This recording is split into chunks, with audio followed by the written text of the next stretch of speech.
Practice, dedication, determination, and teamwork mold champions. Teams use these qualities for the ultimate goal.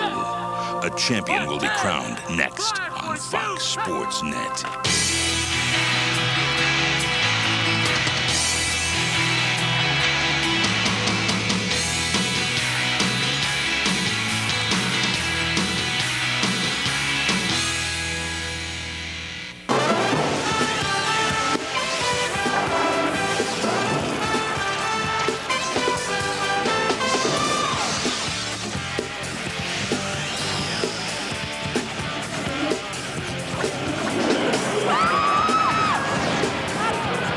Football champions have been crowned on this late November weekend. One more will complete the 2000 ceremonies and carry the celebration into the late Saturday night hours. Tonight, bragging rights on the line in the Division III title match between three-time reigning champ Harrison and the Trojans from East Lansing High School. Hi, everyone. All 7 crown bearers able to claim their trophies here at the Pontiac Silverdome Friday and Saturday, and all doing it right here for you on Fox Sports Net. This Division III grudge match features a lot of game makers and a lot of game breakers in this ball game. Should be a very good one. We know that Harrison is very comfortable here, as comfortable as Gary Muller and the Lions. John Harrington and the Hawks make their 14th appearance for a title game, looking for their record 11th title crown. Trevor Thompson, that means they're not worried or nervous, right? Well, that's the question I asked John Harrington. Are you nervous coming into this one? And he said yes. I said, a Hall of Fame coach like you, all those titles, all that experience. He said, I get nervous before any game, whether it's on the road, at home, or here at the Dome, because once the players strap it up, you don't know what to expect. And Matt, I guess that's why they play the games. You better believe it, buddy. Appreciate that very much. We expect a good one. We have Rob Rubik, the former Lions tight end, now joining us. Why would John Harrington, with all his experience in 31 years of coaching and being here as often as he has been, be nervous for tonight? Makes me wonder a little bit too, Matt, because he's got a 1-2 punch and Akeem Shabai and Marcus Woods. These two flat guys can fly. If speed kills, you better call the mortician right now, because these guys can bring it.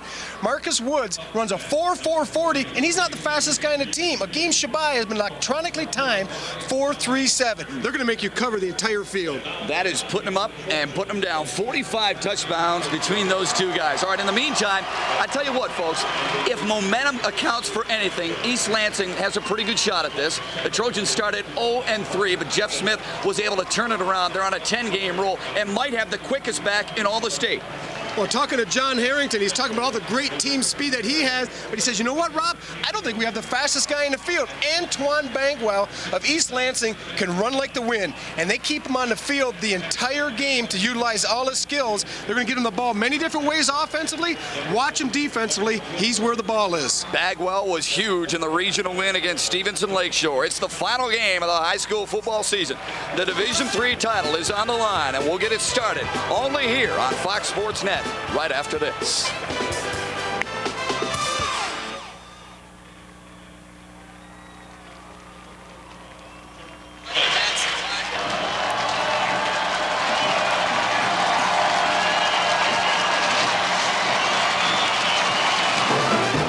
The MHSAA Finals on Fox Sports Net is proudly sponsored by Farm Bureau Insurance, making your future more predictable, and by Little Caesars.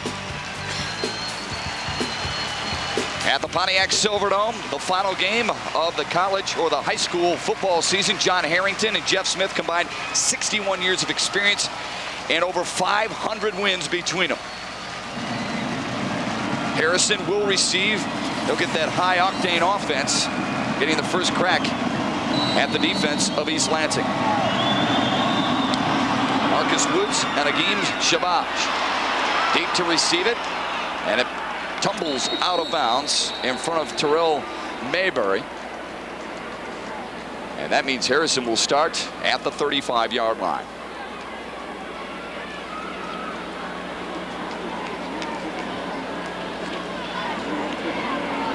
Talking it over with Marcus Mincotti, one of the 3 captains on this Harrison football team.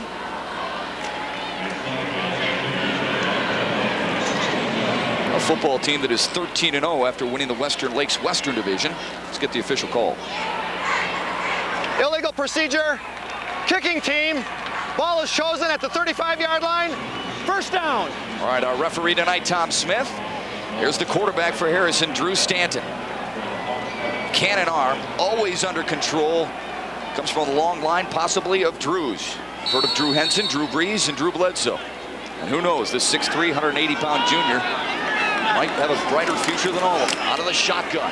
Blitz! He's hit, wide open, and Woods dropped it.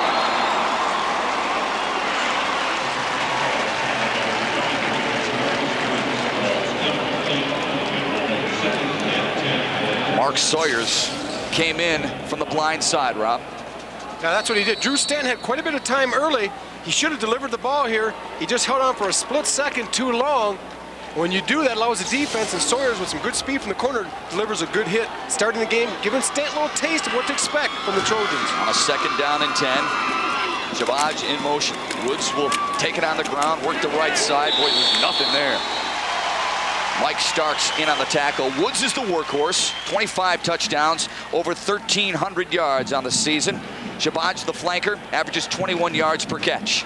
Offensive line, 205 pounds on average. The unsung heroes are all on the right side. Hall, Webb, and Arnold are all seniors. Stanton has guided this offense to the highest scoring in school history, 555 points and over 4,700 yards total on the season. Play action pass, and he rolls, and he fires, and he finds his man. Tim Doig picks up the first down, a +14 for the Hawks. Let's set the East Lansing defense. A defense up front. Walker and Sowers quick on the outside. Mareniak, the leading tackler and the little middle linebacker, and Antoine Bagwell, a team best 6 picks.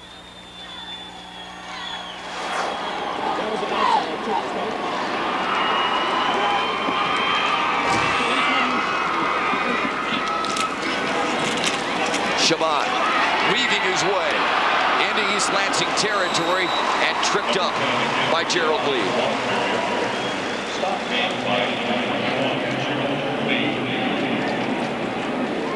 You're going to see Shabai here getting the handoff. You're going to see some good quickness, as this is the biggest fear. He stops, he goes, he stops, he goes. Now it's time to use the jets.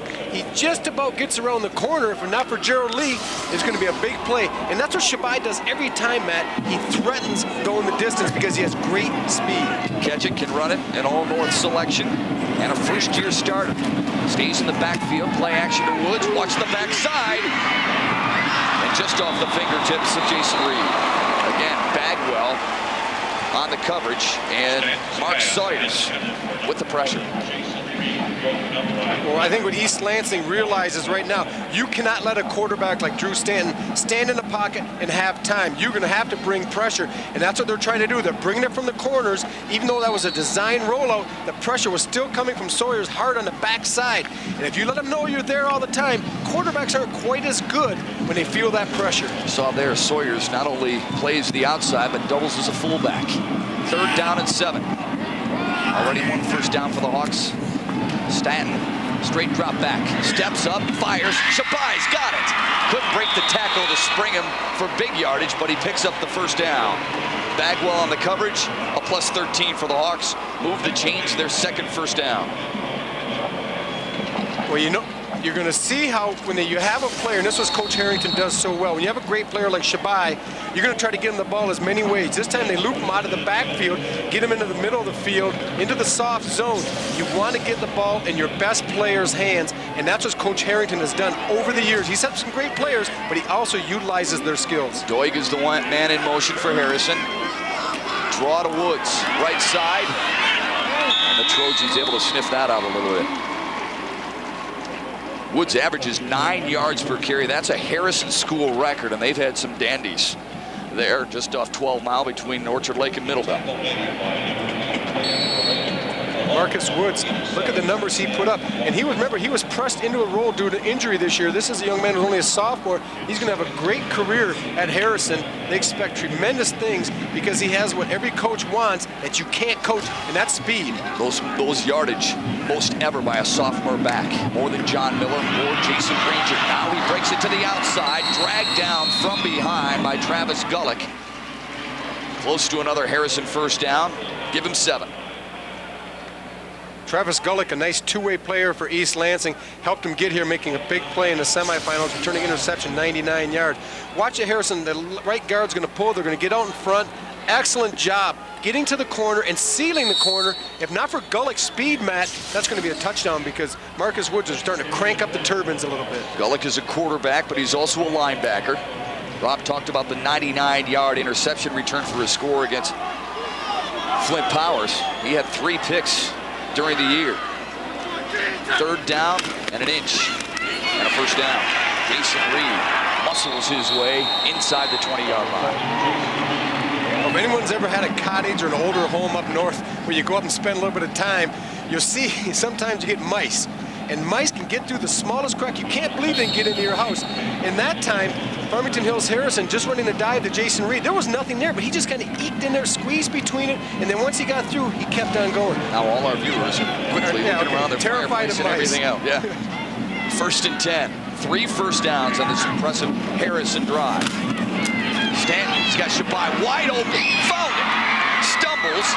He's inside the 10, pushed out of bounds for another 1st down. 3 times Harrison has been tested on 3rd down.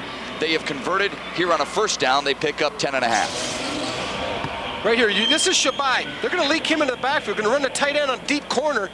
And what that does, it's going to pull the safety out of there. And look at Shabai coming out. He just runs a little square out into the flat.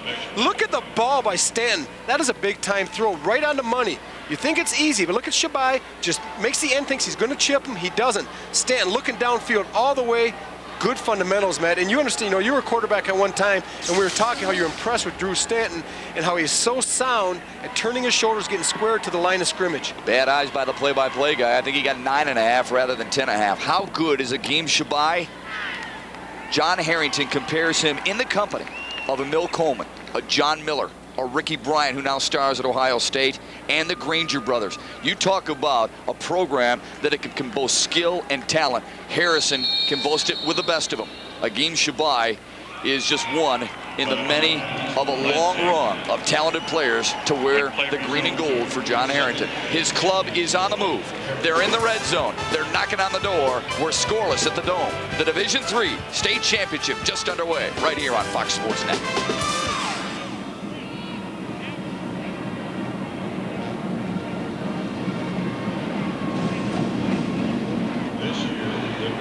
Are winners award returns to honor those teams who display good sportsmanship and selected Michigan High School Athletic Association tournaments. Over 1,000 awards will be presented this year by Little Caesars Pizza. One of the 8 schools playing in today's finals will be honored with a trophy, a banner, and a $1,000 donation from Little Caesars Pizza. Remember, sportsmanship is the most important lesson taught in the athletic classroom. And good sports are winners.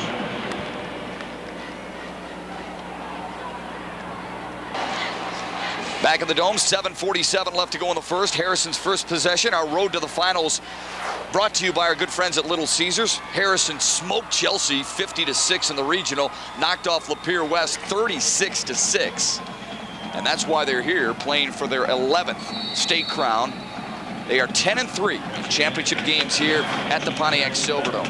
This drive is chewing up some clock, picking up some yards, 4 first downs, 3 third down conversions. 2nd down and short. The 230-pound fullback, Jason Reed. See if he had enough muscle to get it there. Depends on the spot. Along with the middle of the defensive line, number 99, Michael Starks, in on that tackle. Yes, he did. It's funny when you talk to coaches. At the time, talking to Coach Harrington, I said, why is your offense so efficient? Why are they so good? Do you have great players? Is it the system? Is it size? He says, you know what, Rob? He goes, I have 30 years. He goes, I don't want to sound cocky, but I've had time to refine my system. He goes, I think we got a pretty darn solid system, and I plug in some of these kids that can run and play. He says, things, work well. Better believe it works well. Stanton works well on the rollout. The Trojans had it sniffed out. A pickup of about 2. Knocked out of bounds on the far sideline by number 87, Sam Walker. Tackle ahead, forcing Stanton out of bounds.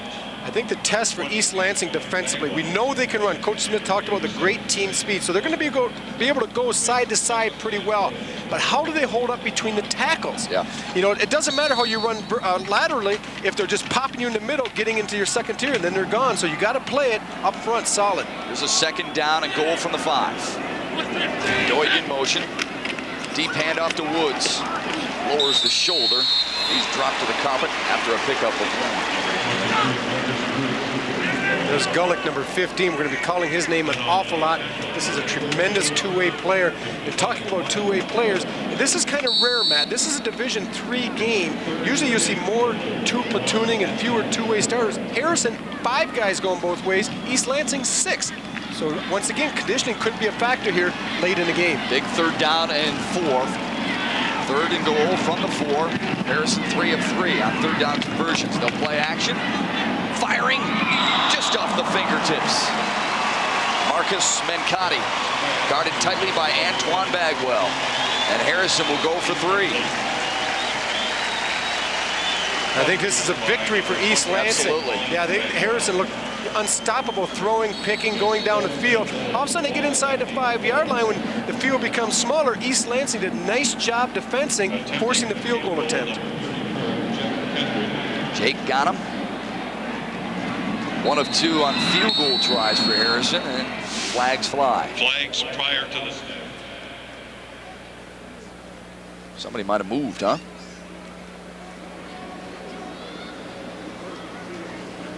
An illegal procedure, possibly.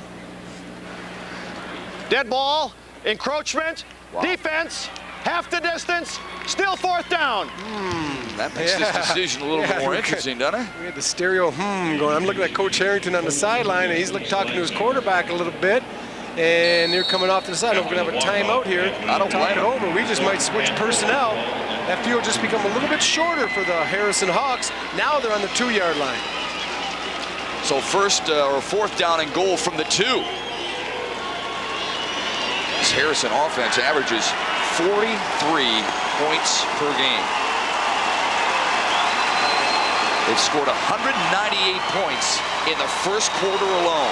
I'd watch the perimeter here, Matt. Even though they're in a kind of a power eye set, they have Shabai offset to the left. Watch him getting into the flat. Watch the left side. Play action. They roll to the right. Touchdown.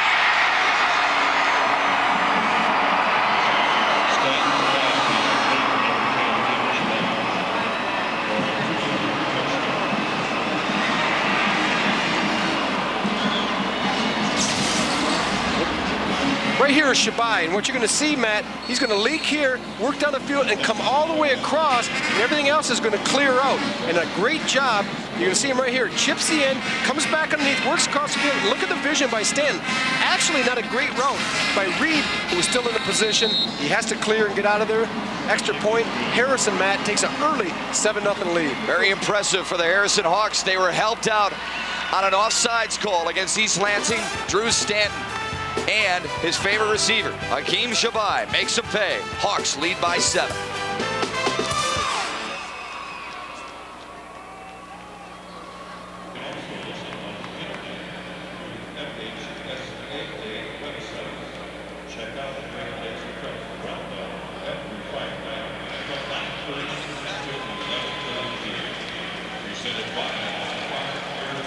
Harrison scores on their first possession. They lead at 7-0 next weekend. It's more state title excitement with all 4 classes of the girls basketball finals. From Rose Arena on the campus of Central Michigan University in Mount Pleasant. Coverage begins Saturday at 11 a.m. on Fox Sports Net, your exclusive television home of MHSAA football and basketball championships.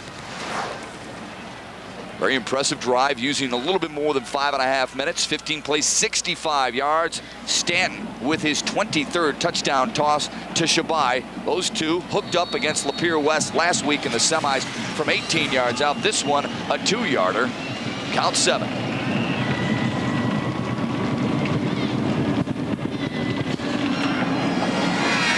Bagwell and Lee back to field it. This is Lee up the middle. Found a bit of a seam and got to the 30.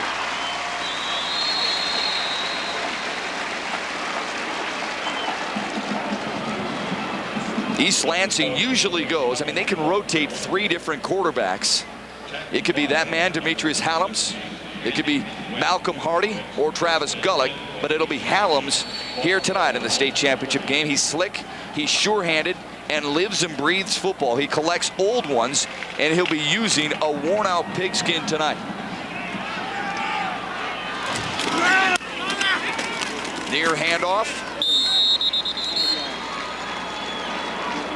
Mareniak helps carry the load, but Antoine Bagwell is the stud, over 1,600 yards on the year.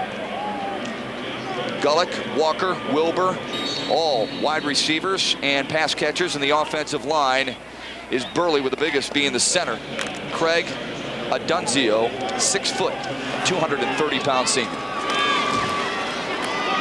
Quarterback still has it. Hallams got the corner, just over the 40-yard line. Harrison's defensive line averages 207. Not big, but fast, quick, and smart. Linebackers, Tim Doig helps versus the run, even though he suffered an ankle injury earlier this year. And the secondary, Shabai and Terrell Mayberry as well. Drew Stanton leads the team with 4 picks. There's Doig, the linebacker. 1st and 10 for East Lansing. Bagwell, left side. Slicing his way past the 45. A pickup of 5. It'll bring up 2nd down and 5, Rob. What East Lansing is doing a couple things. Number one, they're coming out offensively in quick sets, getting in line of scrimmage, snapping the ball, and being very aggressive, attacking the Farmington Hills Harrison defense.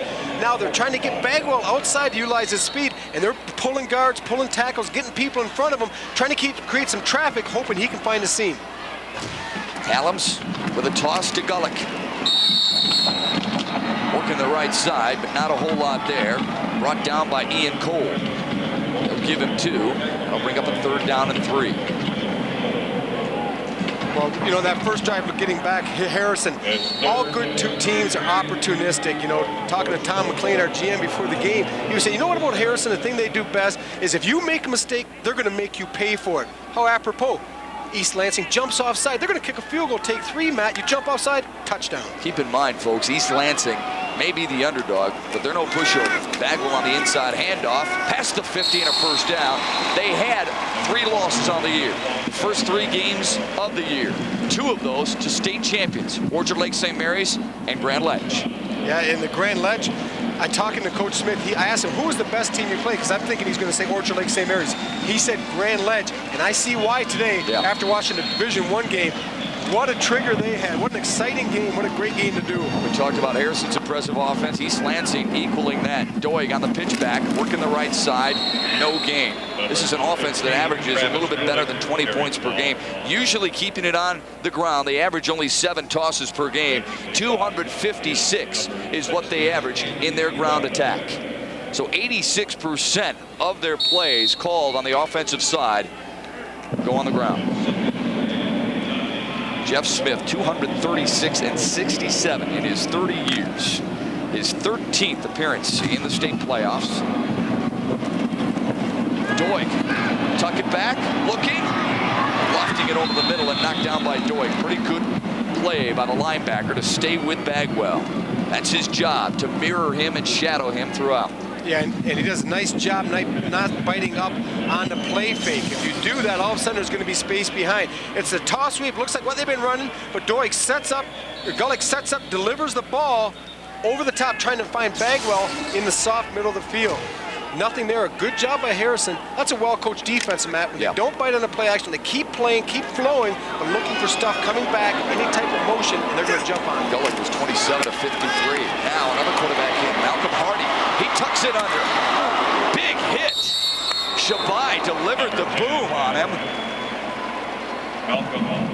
Got a little help there from Andy Webb, but Malcolm Hardy picked up about 7 or 8.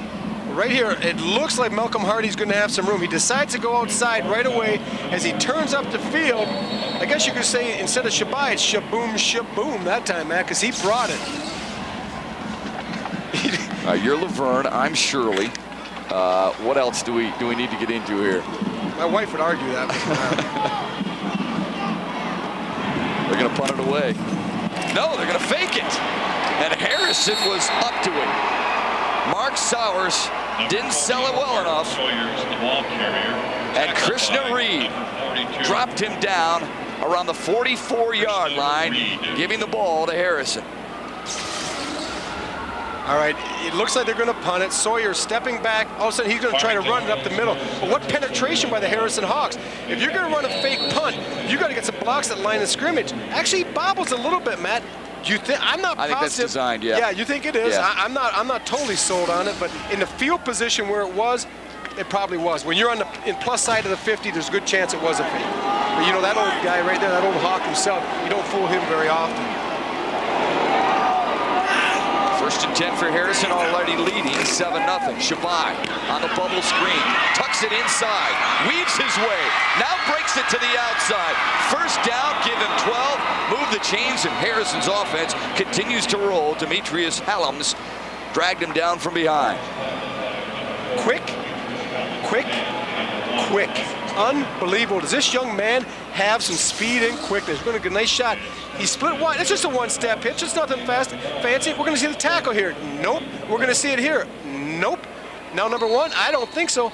And right there, if it's not for Hallams getting just a little bit of his jersey, he may be going down the sideline still. No wonder his average was 21 per catch. A lot of speed. So does Woods. Busts it loose. Over the 40, close to the 35. Woods with 4.4 speed. Pretty good student, too. Look right here. Here's Shabai. They're going to run him on the fake reverse, which opens this up. It's going to pull the backers out a little bit, and you got to respect him. Because right there, if you don't respect Shabai, next time they're going to give it to him, and then you're going to be watching Shabai. At the 38-yard line, a 2nd down and 4 for Stanton. Doig is split wide to the right. Mayberry to the left. Pitchback goes to Woods. Got the corner and the first down. Marcus Woods built low to the ground, very strong, very fast, and very, very good. And very much a part of a tremendous offensive machine, which is starting to get warmed up a little bit here. We still have a minute and a half in the first quarter, 7 points on the board already. And East Lansing doesn't look like they're slowing them down that much. The only thing I can say in East Lansing's defense right here is they're not giving up the big plays. So when you can make an offense try to chug its way down the field, maybe you can make something happen. Stanton's got more than one big play in that right arm. Let's see if he uses it. Play action, he sold it well. Firing downfield, Mayberry caught it, touchdown.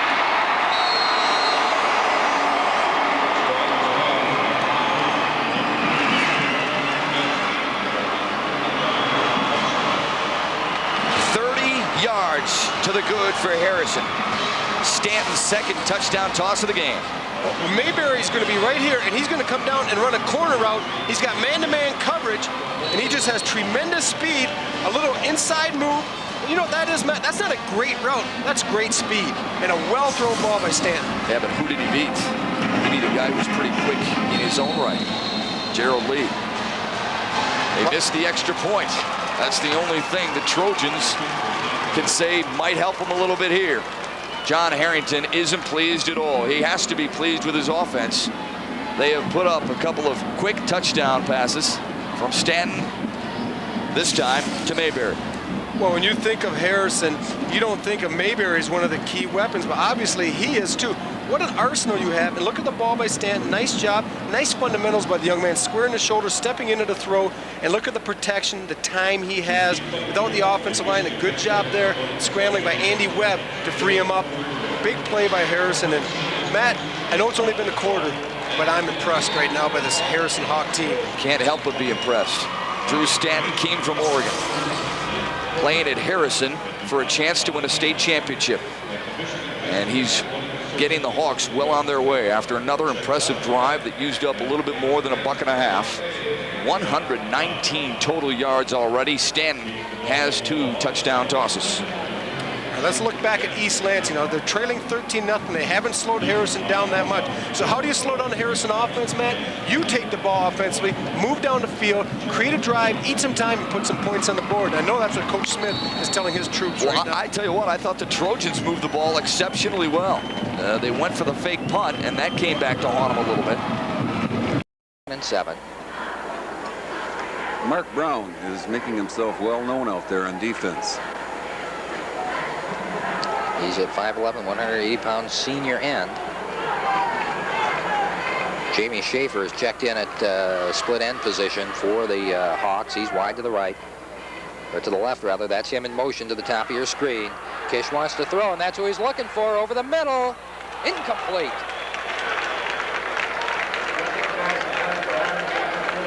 I think Kish was fortunate that that ball was thrown low. A couple of Dearborn ball players had the best shot at it. Kevin Harris there, the intended receiver, number 86, again, Rick Main. Gordy Dawson checks into the Hawks lineup. Out goes Jim Adams. 3rd down, 7 to go. The ball at the 43-yard line of the Dearborn Fortson Tractors. 11 minutes, 9 seconds left in the first half. No score from the Silverdome. I have the feeling that Dawson may be the favorite receiver for Kish. He's looked for him a lot, and he's hit him a couple of times.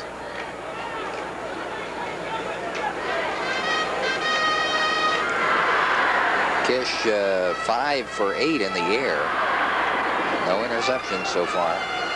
And Fortson in that first series of 12 or 13 plays put the ball up 5 times. So seeing two very versatile offenses at play here in the Class A championships. Wants to throw again. Well, he had his man. He just threw behind him. Dawson had cut over the middle and was open. The ball actually was closer to number 44, Dave Gase of Dearborn Fortson. Gase couldn't get a hand on it. That'll set up a 4th down situation from the 43, 4th and about 7.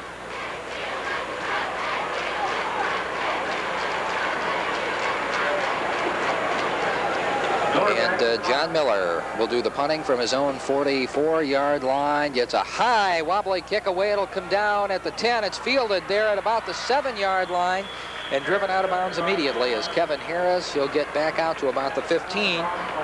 Fortson will take over the football, but again, deep in their own territory. Both their possessions have started well inside the 20, and it certainly limits what they can try to do offensively. A 36-yard punt for John Miller. That's the same super sophomore. He's got punts now of 40 and 36 yards. Hey, Jim, I was thinking as he was back there in punt formation that having a talented runner like him back there to kick puts a little additional pressure on the defense. You don't peel away too quickly. You've got to be alert for him in the run. Here you see Larry Kopcha bringing his Fortson Tractors to the line. Flag goes up as the handoff goes to Kevin Harris. Looked like somebody must have lined up offside, Jim. I didn't see any movement. Flag went up from the line judge just as the ball was snapped.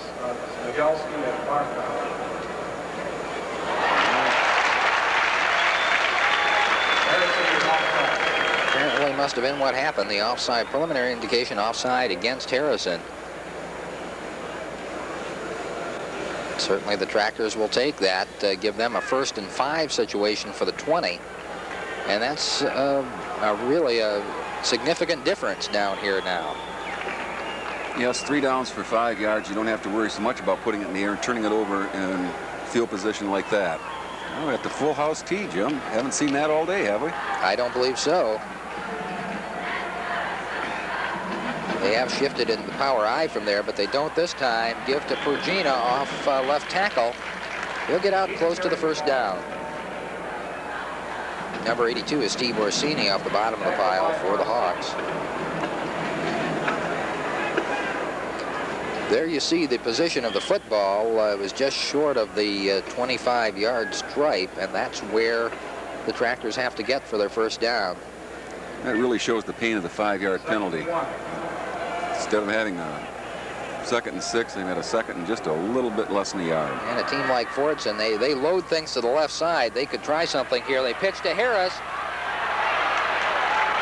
turns the corner and is battered out of bounds at the 35-yard line. And again, John Miller's in on the tackle. He had help, but he does seem to be around the football on defense. We'll take another look. They ran this earlier for a big gainer. Harris out front, really sort of a student body left. As they flood the left side of the field, and Harris is left as the only back. Number 42, Jamie Schaefer, the linebacker, was there with Miller to help bump Mr. Harris out of bounds. 1st and 10, ball at the 35-yard. A lot of confidence in Harris's speed.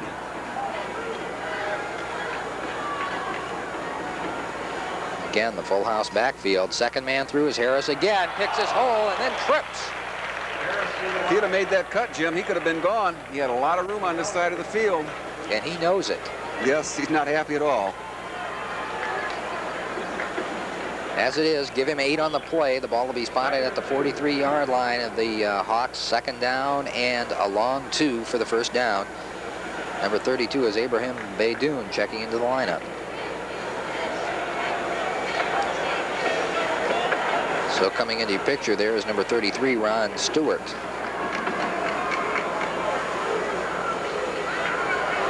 Capchia wants to throw. In and out of the hands of Baydoun inside Hawk territory at the 44-yard line. It was a catchable ball, Jim. They do seem to throw a lot of passes out in the flat, though. And as you said earlier, those sometimes tend to be very dangerous. Well, that'll set up a 3rd down situation now on the long 2 to go. Capchia now 3 of 6 in the passing department.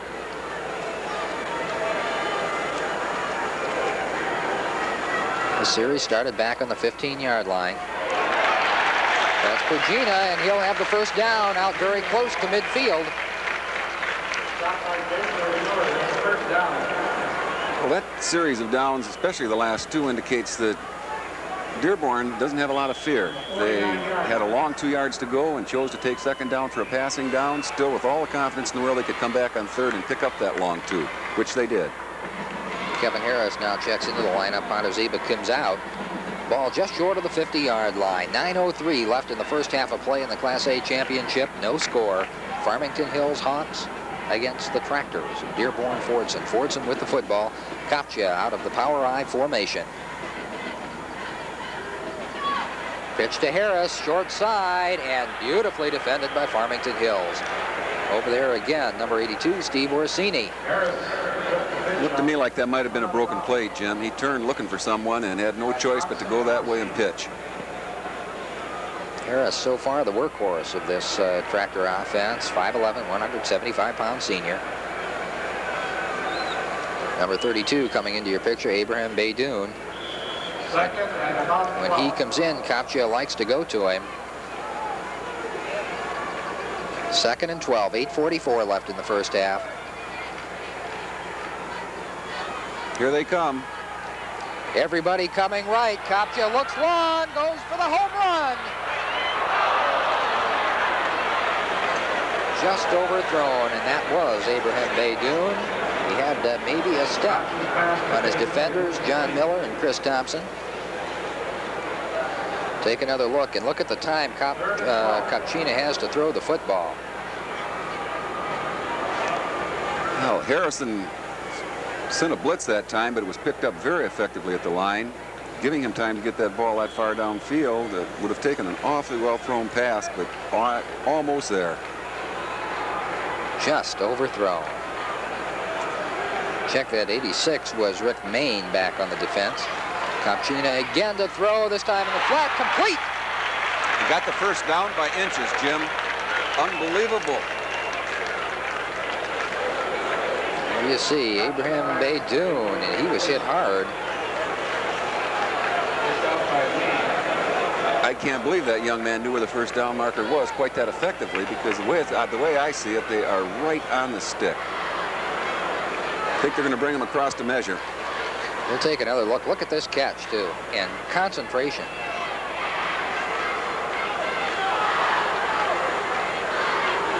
Tucks it away, and you can't defend that pass much better than that. Well, it's short, looks like, by about 3 or 4 inches. And Maybe even less than that.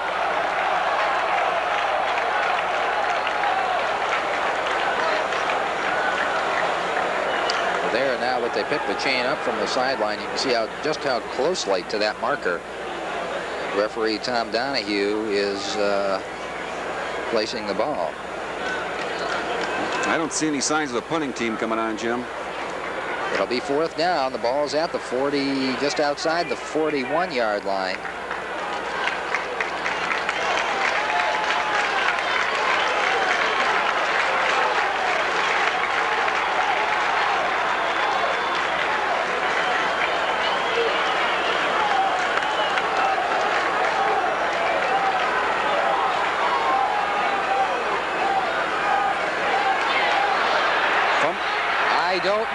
I don't believe he did. An incredible defensive play by the Hawks. And I think it's probably going to be close. Well, no, now they're marking it back. I don't think they're going to even have to measure it. They don't. They turn the ball over. He never got any momentum started forward at all. Nothing but white shirts to meet him. Number 61 with a hand on the leg there was nose guard Jim Barkach.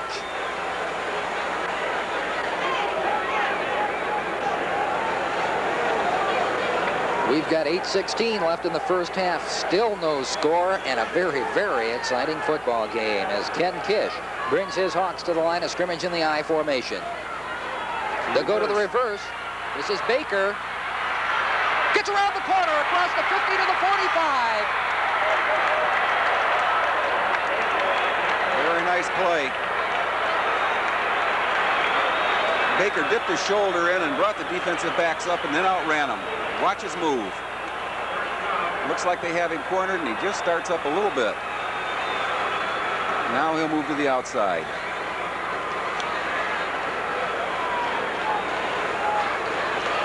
And you can see there from the amazing blue shirts that it really wasn't the reverse that fooled anybody. It was just a great burst of speed by Flynn Baker. 1st and 10 at the 32-yard line. The Farmington Hills Hawks. Draw play. Good move by sophomore John Miller inside the 30 to the 26-yard line.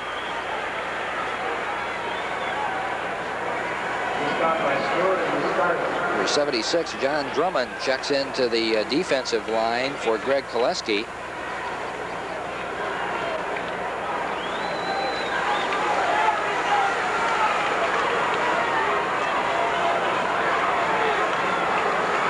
Second down, 4 yards to go for the Hawks of Farmington Hills. 7:23 left in the first half. Kish will put it up in the flat. How is it ruled? I think they're calling it complete, Jim. He's marking the ball right there. Jim Adams, number 23, and they mark it again very, very close to the chain. As you can see, the ball is only about 2 feet from the sideline, and they're going to have to bring the chains out to measure. That's how close it is. And it is the first down. 22-yard line.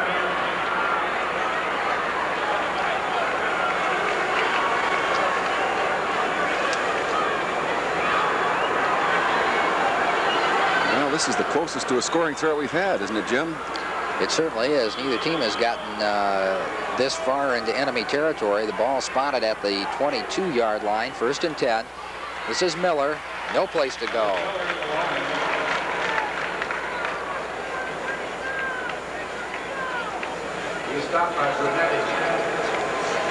It'll be interesting to see here if the Hawks choose to go to the ground when they get down around the 20-yard line. Ken Kish, 6 of 10 in the air so far in the ball game. Well, based on that play, it looks to me like they may have to go up. Fortson closed that play down in a hurry. Clock running with 6.5 minutes left in the first half. Kish to pass. Looks over the middle. Incomplete. Incomplete. Like I said, he trapped it. See, it looked to me like he had Miller open for a minute and threw it behind him. Kevin Harris was the Dearborn Fortson safety man that just about had the football. And again, it's thrown right to him. You can see behind Miller. He had him open and just didn't hit him. It's tough timing play with that back out of the backfield. They try to throw it that quickly.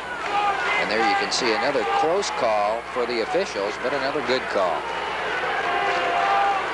3rd and 10 now for the Hawks. Draw play. Miller read beautifully, and he's got no place to go.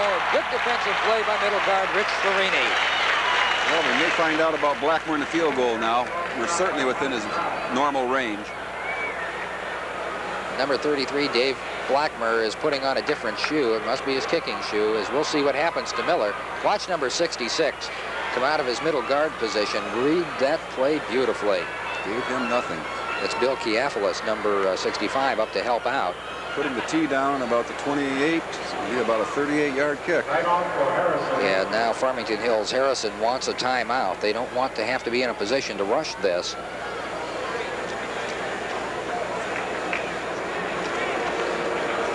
Remember, last week in the 2 semifinal football games for the right to come to the Silverdome for this Class A championship, there were no touchdowns scored. So these field goals become very, very critical. Fortson, as you recall, beat Saginaw Arthur Hill 3-0 on a 30-yard field goal by Richard Brooks. And this same Dave Blackmer kicked 2 field goals in their defeat of Milford Lakeland 6-3.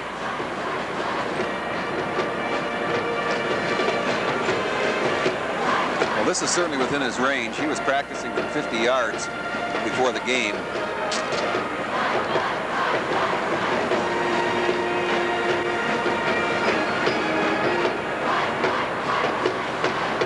Ball is going to be spotted at the 28-yard line. It'll be a 38-yard field goal attempt for Dave Blackmer, an all-state kicker.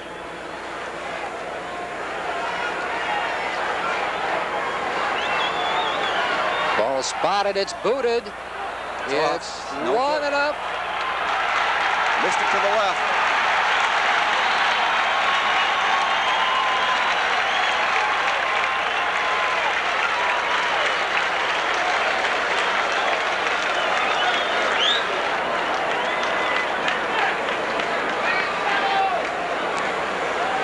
And so that will go as a touchback. And the Tractors of Dearborn Fortson dodge a bullet. The Hawks were knocking at the door.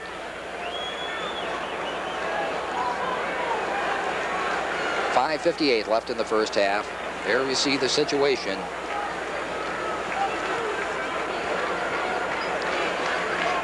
Kopchia keeps.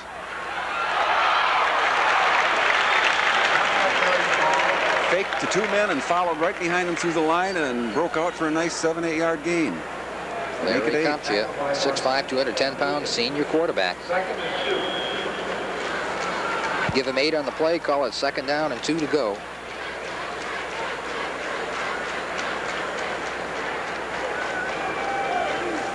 The Tractors have been able to get significant gains on those first down plays and have set them up on their drives. It's when they've been stopped on first down that they've been stopped on all 4 downs. Now from the full house backfield. This is halfback Laercio Pugina. He'll get the first down out across the 30-yard line to about the 32.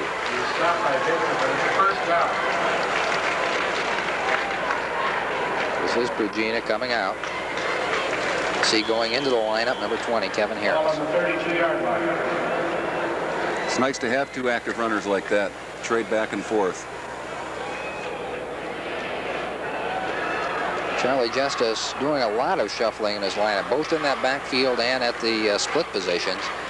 Nobody split this time, though. Full house, 2 tight ends.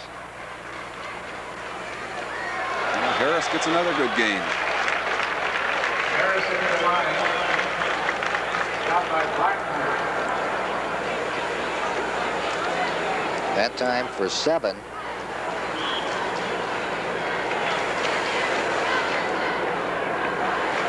Statistics very even at this point in the second quarter. 4:22 left in the half. Each team with 3 first downs. Kopchia is 4 of 8 in the air. 2nd and about 3 from the power I. This is Ron Stewart. Stewart will get close to the first down, but I think he'll be just short. Stewart carried the ball into the line. Stopped by Orsini. Ball spotted at the 41-yard line. That's Ron Stewart now coming out of the lineup. 3rd and 1. It's a very key play, Jim, with about 3 minutes and 45 seconds to go. A first down here puts Dearborn in a position where they can eat up a lot more of the clock before halftime.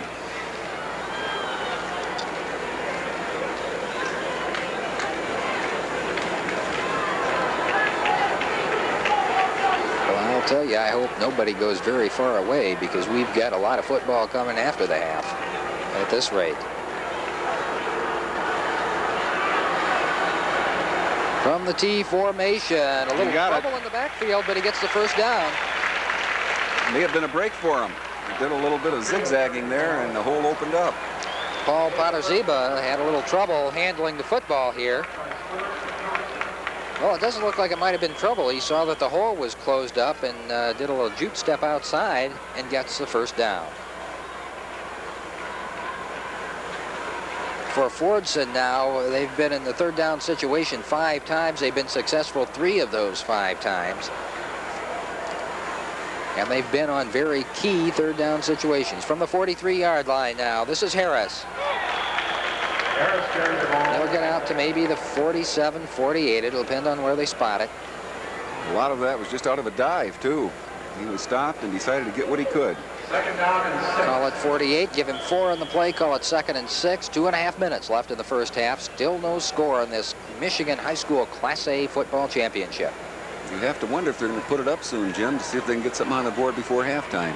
The clock is running down. Of course, with Blackmer for Farmington Hills, anything inside the 30 is a threat. They're not in a real safe position yet. This is Harris. Good defensive play.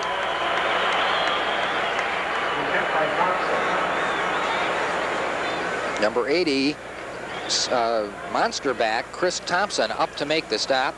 We'll take another look at it. Watch him blitz through here and catch Harris just about at the line of scrimmage. Good hard tackle. That play has been fairly effective for Dearborn up to that one. Loss of a couple on the play. 3rd and a long 7. 2 men split wide to the left. Quick out pass. This is Baydoun. Cuts back inside. He's across the 45-yard line. First down. Well, I suspect that Dearborn will start to gamble a little bit now. That's the first down. Now they're in their hurry-up offense. Ball at 45. Clock is running. 1.5 minutes left. Kopcha drops straight back. Wants to put it up. Goes over the middle. Has a man open. Complete. So Harris.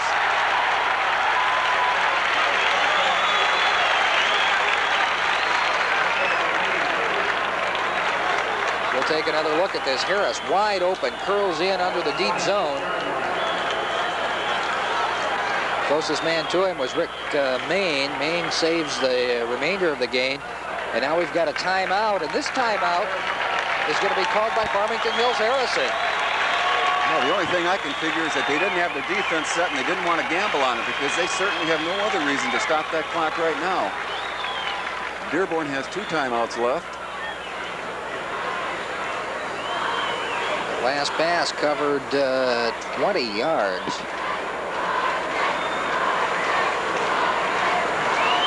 This drive started at the Dearborn 20-yard line. So they've covered 54 yards in 9 plays. They've eaten up a lot of the clock. Now they're threatening with 1:19 left in the first half. And you've got to keep in mind, Joe, we talk an awful lot about Dave Blackmer and his all-state kicking ability for Farmington Hills Harrison, but we can't forget Richard Brooks, who won that game last week with a 30-yard field goal against Fortson, and he was practicing from 40 yards out before this game, and that looked to me, at least in the pregame, to be just about his range. Well, they're getting close to the point where that's about all he needs. Got a first down. We got 1 minute and 20 seconds almost left. And their short passing game has been effective for him. Kopcha has had 10 passing attempts. He's completed 6 of them for 69 yards. And just about every one that he's thrown, he's had somebody open. He'll try again. Out in the flat, complete. That's Kevin Harris. He couldn't get out of bounds. That was a dangerous cross-field pass. It was almost picked off, in fact, by Blackmer. A couple of more steps. Quickly, the Tractors come back and line up. They get maybe 4 on that play. The ball's at the 22. Kopcha back again. Looks toward the end zone. Incomplete. Throws it behind Kevin Harris. Well, it stops the clock for them, but I think that if the ball had been thrown better, Harris had a shot at it.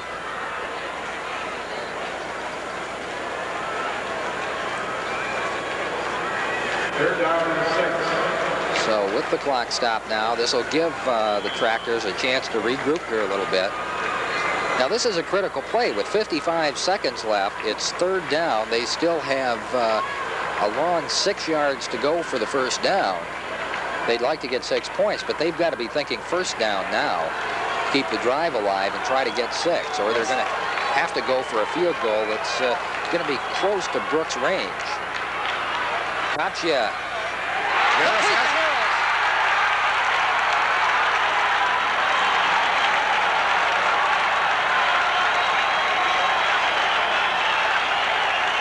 Jim, they came right back with the same play. It was a good bullet pass. Harris was open in the same way he was in the last one, and this time he got the ball. From the 5-yard line, this is Harris. Stacked up, he drives ahead. He'll get into about the 3.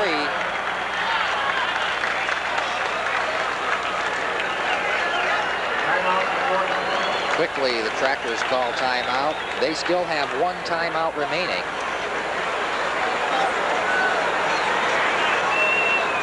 Well, they'll probably want to save that in case they do need the field goal.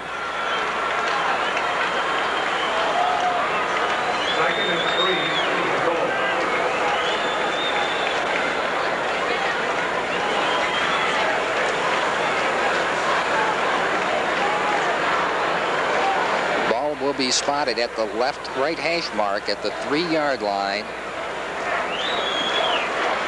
We take a look at the Fortson side of the field here. And there you see the Farmington Hills Harrison Hawks. Now we look into the offensive huddle of the Tractors. A scoreless first half, but nevertheless a very, very exciting first half.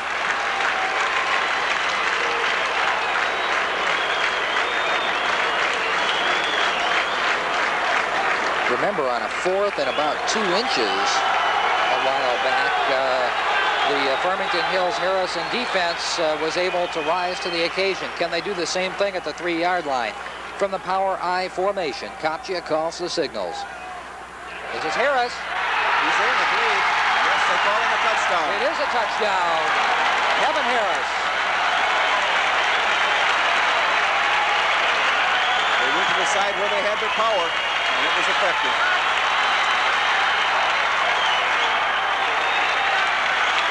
We'll take another look.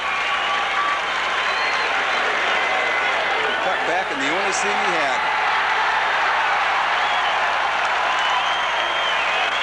And the cheer you hear is from our replay, which was put on the electronic scoreboard here at the Silverdome. The fans had another chance to see Harris do that, much of it by himself. This is Richard Brooks. Ball spotted, it's up. And it is good. And so, with 31 seconds left in the first half, the Tractors of Dearborn Fortson go on top. 7-0. That drive going 80 yards in 15 plays. And a variety of plays. A very, very well executed drive. Yes, and a couple of the key ones were those passes to Harris. Harris seems to be able to get open just short of the umbrella zone.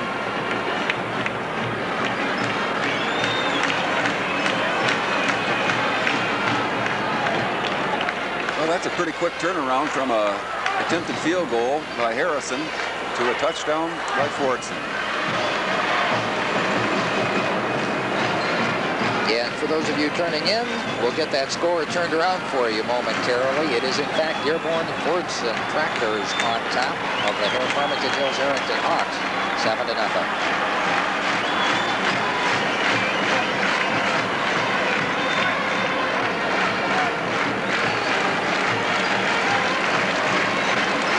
the ideal kind of a drive, Jim. You leave 31 seconds on the clock. Not much time.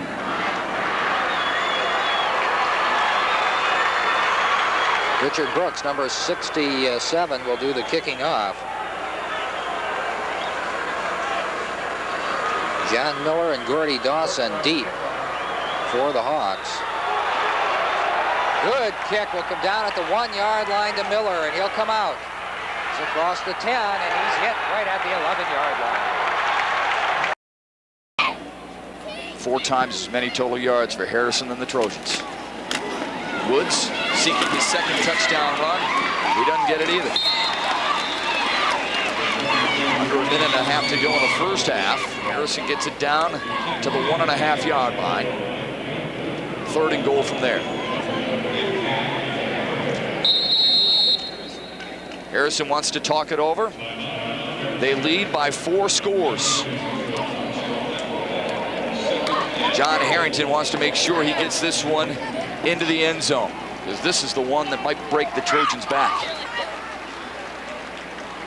284 wins on his ledger, 19 playoff appearances, that's a state record. 14th title appearance, that's a state record. And he's seeking his 11th state championship.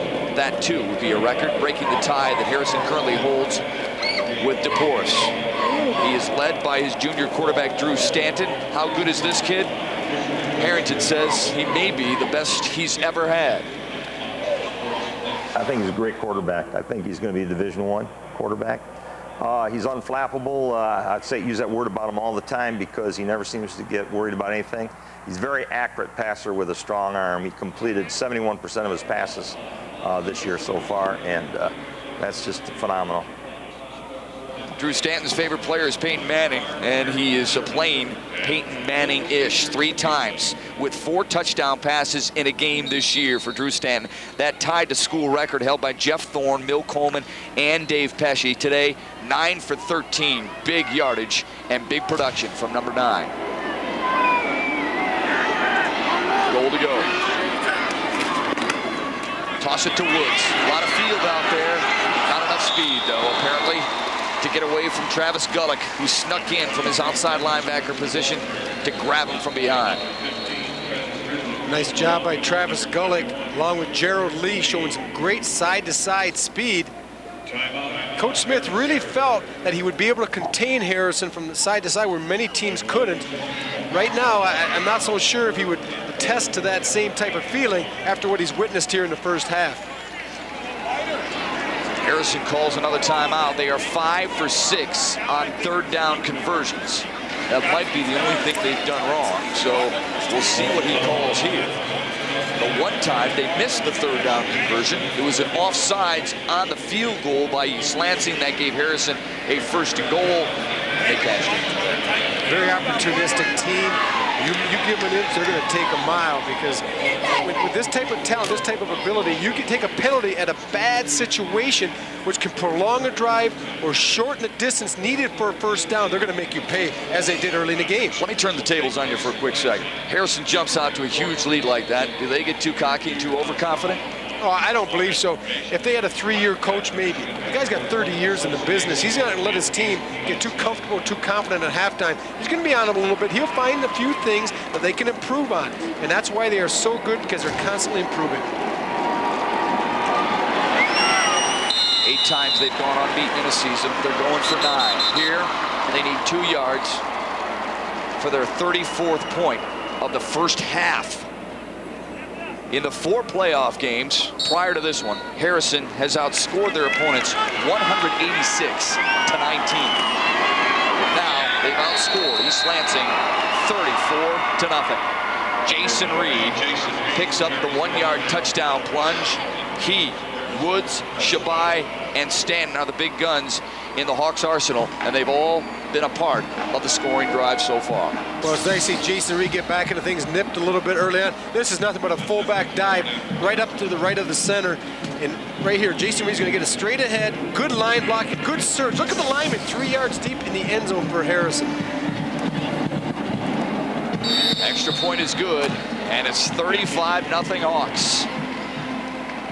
Jason Reed with his 4th touchdown on the ground this year, his 6th overall. It gives Harrison a 35-0 cushion.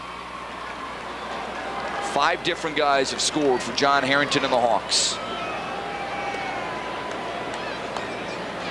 How about that drive? All they used was 1 minute and 41 seconds to go 29 yards in 5 plays. You know, looking at Coach Harrington, he still doesn't look really happy on his side. I'm not sure how happy the expressions in his face get, but if I had a 35-0 lead at halftime, I'd be pretty happy. I don't blame him. I would be too. He's talked enough. I hope he's wetting his whistle so he can talk to Trevor Thompson going to the break.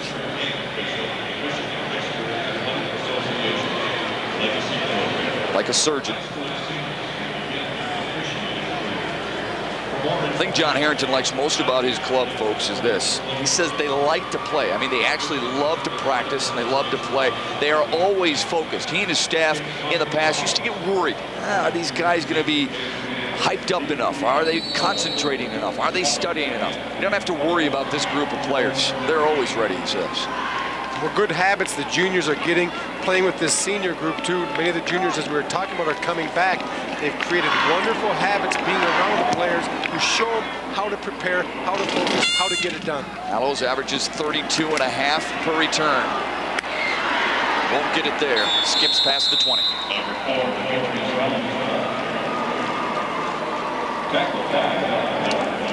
Trojans have just 58 seconds to work with. It's first and 10 for East Lansing.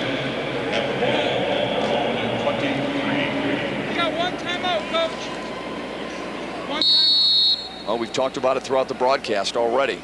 Can you come back when you're not a throwing team? Keep this in mind too, folks. Harrison's defense allows just a 37% completion rate.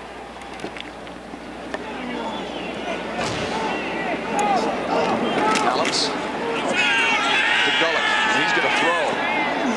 Had his man, picked off by Doig, and he'll return it for a score.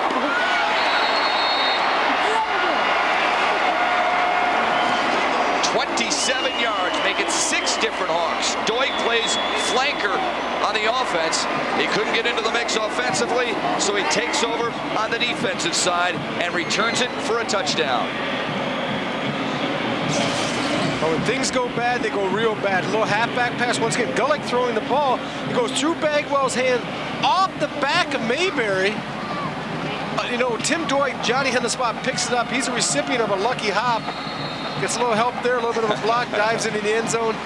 Now, Matt, 41-0. And I'm just wondering if there is running time. I know during the regular season in the state of Michigan, when you get up 35-0 at half, the second half becomes running time. I'm not sure about the state finals. 42-0. No drive there. Doig stifled the East Lansing drive with an interception and a return for a touchdown. Harrison during the season, a +19 in the turnover ratio. The 20th interception for Harrison this year, and Doig makes it count. Want to hear a little bit of the sounds of football coming up.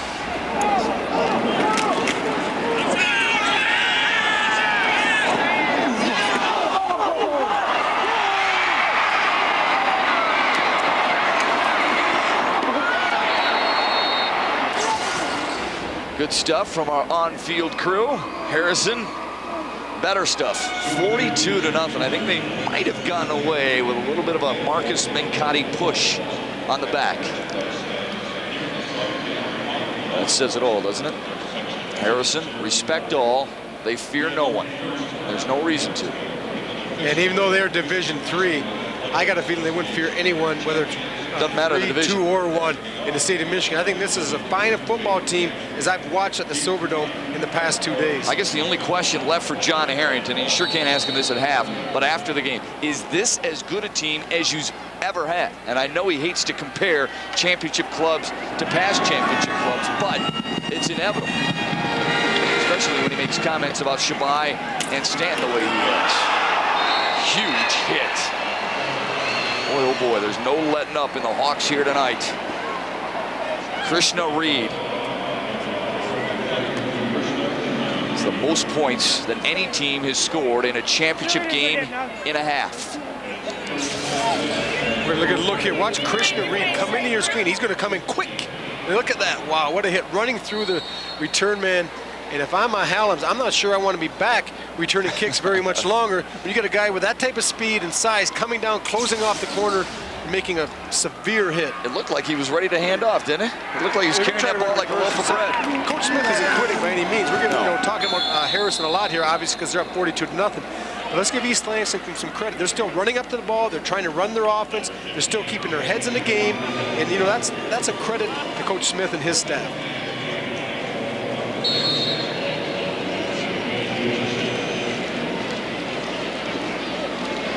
Trojans won't even run another play.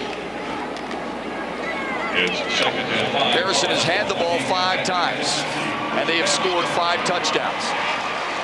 East Lansing has turned it over, and the Hawks made him pay for that as well.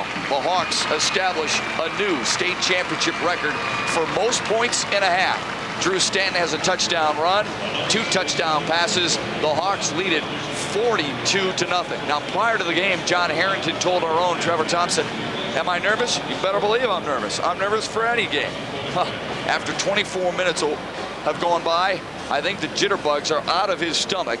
The question is, how can you possibly be nervous for the second half? Maybe injuries? Who knows? But he's there to talk with our own Trevor Thompson about if any adjustments need to be made at the break. Trev? Matt, thanks a lot, Coach. A new state record for points at a half. You told me before the game you were nervous, racking up 42 in the first half. How's the nerves now? I'm not quite as nervous, but hey, it's not over, you know. I never know. We played very well, and we got a few breaks, and game was fantastic catching the ball, and Drew was fantastic throwing it, so it was a good half for us. I know the game's not over. It is only halftime, but did you ever dream that even by the final buzzer you might have this many points, let alone here at halftime? No, I really didn't. You know, East Lansing is probably not playing as good as they usually do on defense, but you never know what's going to happen, so we'll just come out and keep playing the second half. How do you ensure that your guys maintain their edge for the second half? This team has done this all year. They just love playing the game so much they don't pay attention to the score or who they're playing, and that's true. They just love to play. Great first half, Coach. Thanks for stopping by. Thanks. Matt, back upstairs to you and Rob. Ever diplomatic, and he would sit and talk with you, Trevor, for a long time if we allowed him. 42-0. We've seen enough of the Hawks, and so have the Trojans. We break away. Our halftime festivities from the Dome continue. The Hawks all over it, up by 42.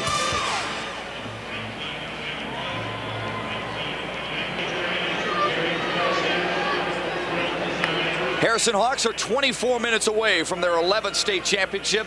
That would be a new record. They already established one record here in the first half, scoring more points than anyone has ever done here at the Pontiac Silverdome. Harrison leads the Trojans of East Lansing 42-0 in the Division III championship tilt. Welcome back to the Pontiac Silverdome. Welcome back to Fox Sports Net's coverage of the MHSAA State Championship games alongside Mick McCabe of the Detroit Free Press, Tom Markowski of the Detroit News. Want to talk a little bit about the tournament as a whole. First with you, Mick. Pretty exciting tournament, especially that Grand Ledge game, huh? Oh, that was one of the best games we've had ever. I just wish the referees knew what down by contact meant. What's the problem there? Well, that's the only game I've gotten wrong so far, and I think I'm going to get this one right too, though. So far you're 6-1. Yes. All right, Tommy, I know that you guys, for the first time in a long time, have agreed on something. I believe you picked all the same winners, right? I think that's the first and last time that we will agree on anything. You'll make sure of that, right? You're impressed with Harrison, yes? Yes, I am very impressed. I've been impressed with them all year. I think more and more so as the playoffs have gone on. I saw the game against Chelsea. I was almost mystified by how easy they made the game look. Yeah, all right, we gave you guys a little bit of a homework assignment here prior to our broadcast, asking you for your 3 primetime players. Give me your 3. Well, I think they're all wearing white, green, and gold out here, but Agim Shabai from Harrison has to be one of them. Matt Baker from Birmingham Brother Ice would have to be another. And Kevon Barbie, I was very impressed with last night with Orchard Lake St. Mary. Yeah, Orchard Lake St. Mary got a little bit of a game Coopersville club, but Barbie very, very strong. And what about Reed? You also had Brad Reed, too, of Orchard Lake St. Mary's, or of Whittemore Prescott, did you not? Whittemore Prescott. He didn't really get that much publicity. I attended an all-state meeting this year, and his name really didn't come up, but he looked like an all-state player to me out there. Yeah, we've seen a lot of guys boast some big-time numbers. What about you, Mick McCabe? You boast big-time numbers, crunch them week in and week out. Anybody surprise you out here today? Well, Matt Baudet didn't surprise me, the quarterback from Grand Ledge. But, boy, he was awfully good. I mean, just think about it. This guy's going, they're down by a point. He's going in for the tying go-ahead two-point conversion. He trips. Then they get the onside kick and come back and score. And he was just a tremendous quarterback, exactly what you like. Logan Watts from... the Iron Mountain, you had Iron Mountain. What about Shane Brogan? You liked him as well, did you not, from Jackson Lumen Christian? He started off as a tailback, and he got switched to quarterback. What he really is a tailback who happens to be playing quarterback. It's like the old single wing. Yeah, and he's a coach's son, and that helps too, doesn't it? Oh, yeah, it means an awful lot. And the last time that Herb had a son playing for him, they won a state championship, and he's got one more, Patrick, in the 7th grade. So we'll see him back here in about 5 years. I got that little tidbit from the Detroit Free Press. All right, guys, thanks a lot. We appreciate it very much. Again, Harrison, very impressive, and it takes a lot to impress these guys. Tom Markowski of the Detroit News, Mick McCabe of the Detroit Free Press. Read everything you want about preps, whether it be football, basketball, volleyball. These guys cover it like nobody else in the entire state of Michigan. Here, Harrison is covering everything and more all over the Trojans of East Lansing. 42 zip. We continue to break it down right after this.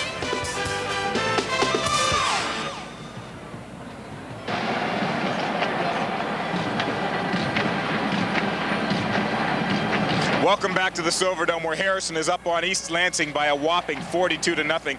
And joining me now is Gaylord Stanton, dad of Drew Stanton of Harrison. And I guess we have Visty on, at least Harrison has Visty on to thank for Drew being at their school. Tell us about the move from Oregon and how you're back here in Michigan. Well, I accepted a job with Vistion as a sales and marketing manager in the public seating division. And in the process of making the move with Drew going into his junior year, a friend of mine who's sitting right over there, Brian Meehan, who works for the Oregonian in Portland, contacted the Detroit Free Press and the Detroit News and asked some reporters if they had a son who was a good athlete and a good student, where would you send him to school? And he asked several people, and Harrison was on all the lists. And so Drew and I came out in the middle of August after accepting the position with Vistion and visited a couple schools, this one in Chippewa Valley. And how has he made the adjustment?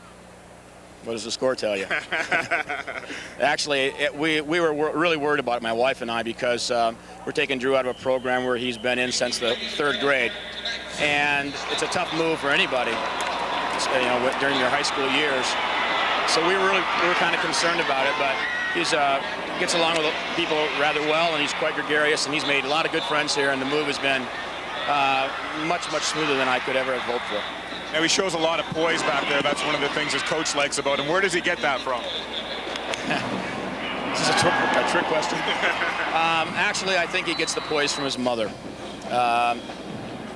Actually, from his grandmother, his mother's mother and my mother, both of them. That's the poise people in our family. When did he show the talent? When did you know he was something special as an athlete? I've been coaching Drew since he's been 3 years old. I coached his older brother, Ben, in baseball and football, and I would bring Drew to kind of like be the ball boy, but that wasn't good enough for Drew. He wanted to get involved in the game. We actually moved from Hudson, Ohio to Lansing, Michigan, I don't know, 15, 20 years ago, and Ben was playing, that's my oldest, he was playing 7-year-old baseball for the YMCA. And Drew was actually 2 at the time, and I couldn't keep him off the bases. And all the people cheered so much every time he got up to bat and swing the bat and stuff that I just let him play, and he's been playing ever since. I've coached him in baseball and football since, like I said, he's been 3 years old up until his 9th grade year.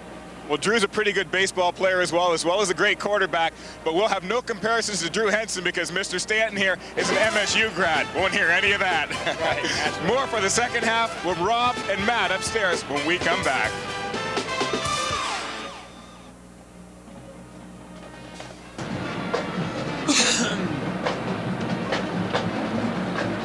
East Lansing with a mountain and then some to climb against the defending champion Farmington Harrison Hawks.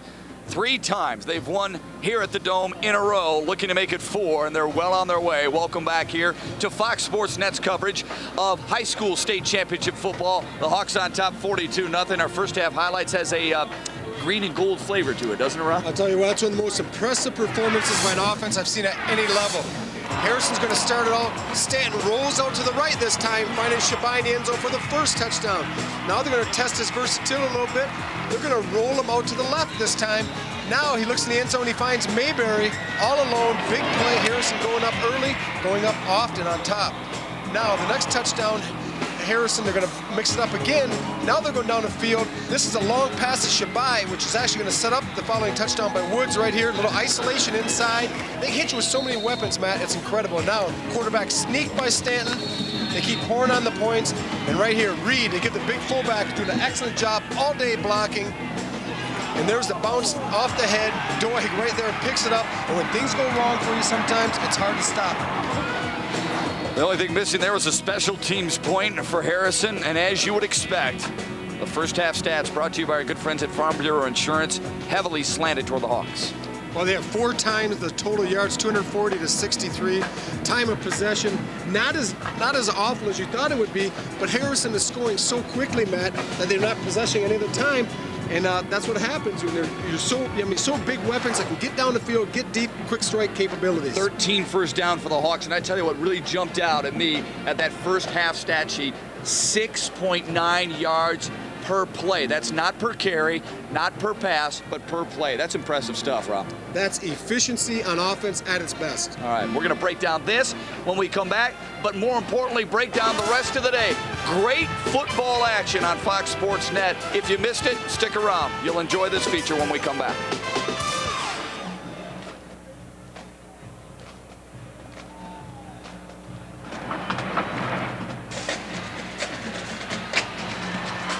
Eighth and final game of our coverage here on Fox Sports Net in bragging rights for the state. This one a Division III championship game. Harrison on top, 42-0.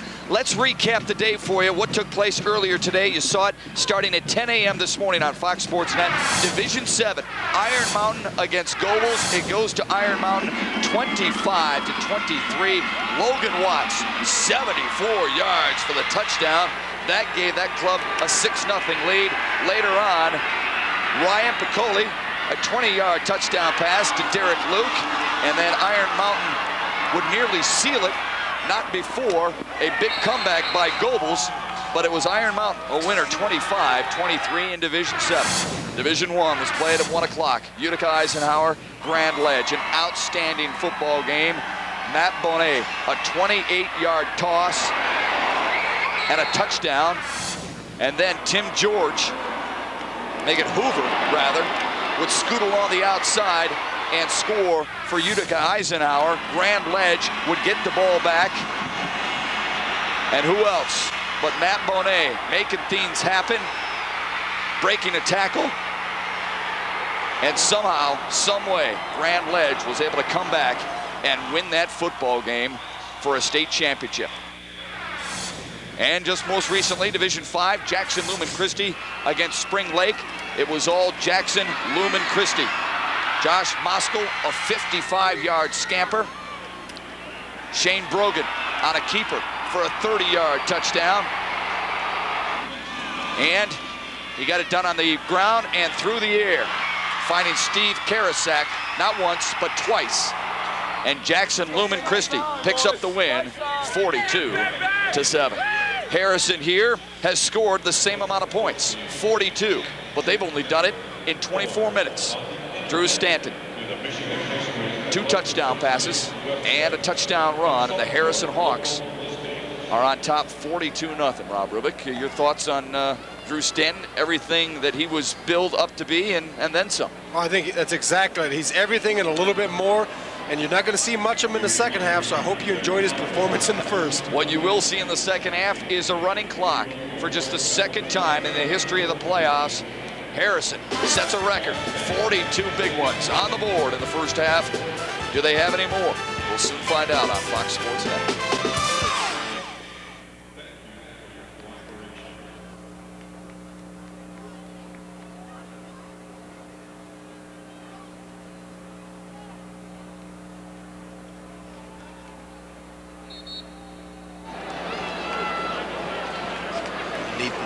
Here we go.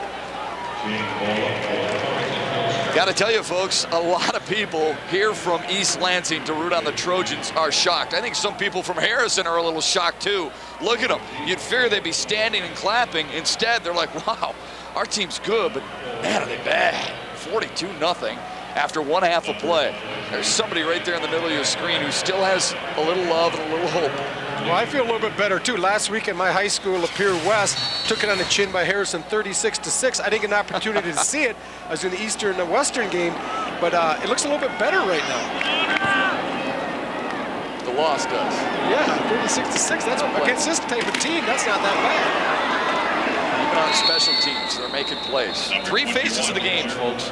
Harrison has done it offensively. They've done it defensively. You can't underestimate their kickoff coverage. We would talk about the punt coverage if it was a factor, but considering Harrison has yet to put a foot into the ball except for kickoffs and extra points, we don't need to talk about the punt coverage, do we?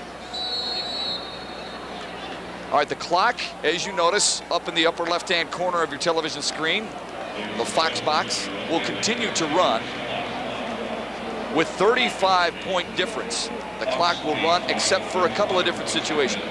Injuries, timeouts, penalties, or when it scores. This is the second time in state finals history that it has happened.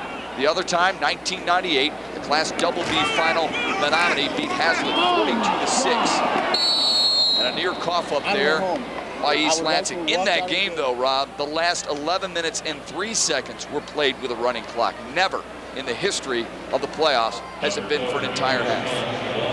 Well, this is, we're looking at Hallams on the first play of the second half coming out. He's rolling out to the left, and I'm not sure if he's hit as much as he just kind of stumbles. And as he stumbles, he loses the grip on the ball. Heads up play, trying to get a number there. It's one of his offensive linemen. I think it might have been Craig Adonzio. That speaks volumes right there for the average drive at which you start offensively. We talked in our open about Antoine Bagwell.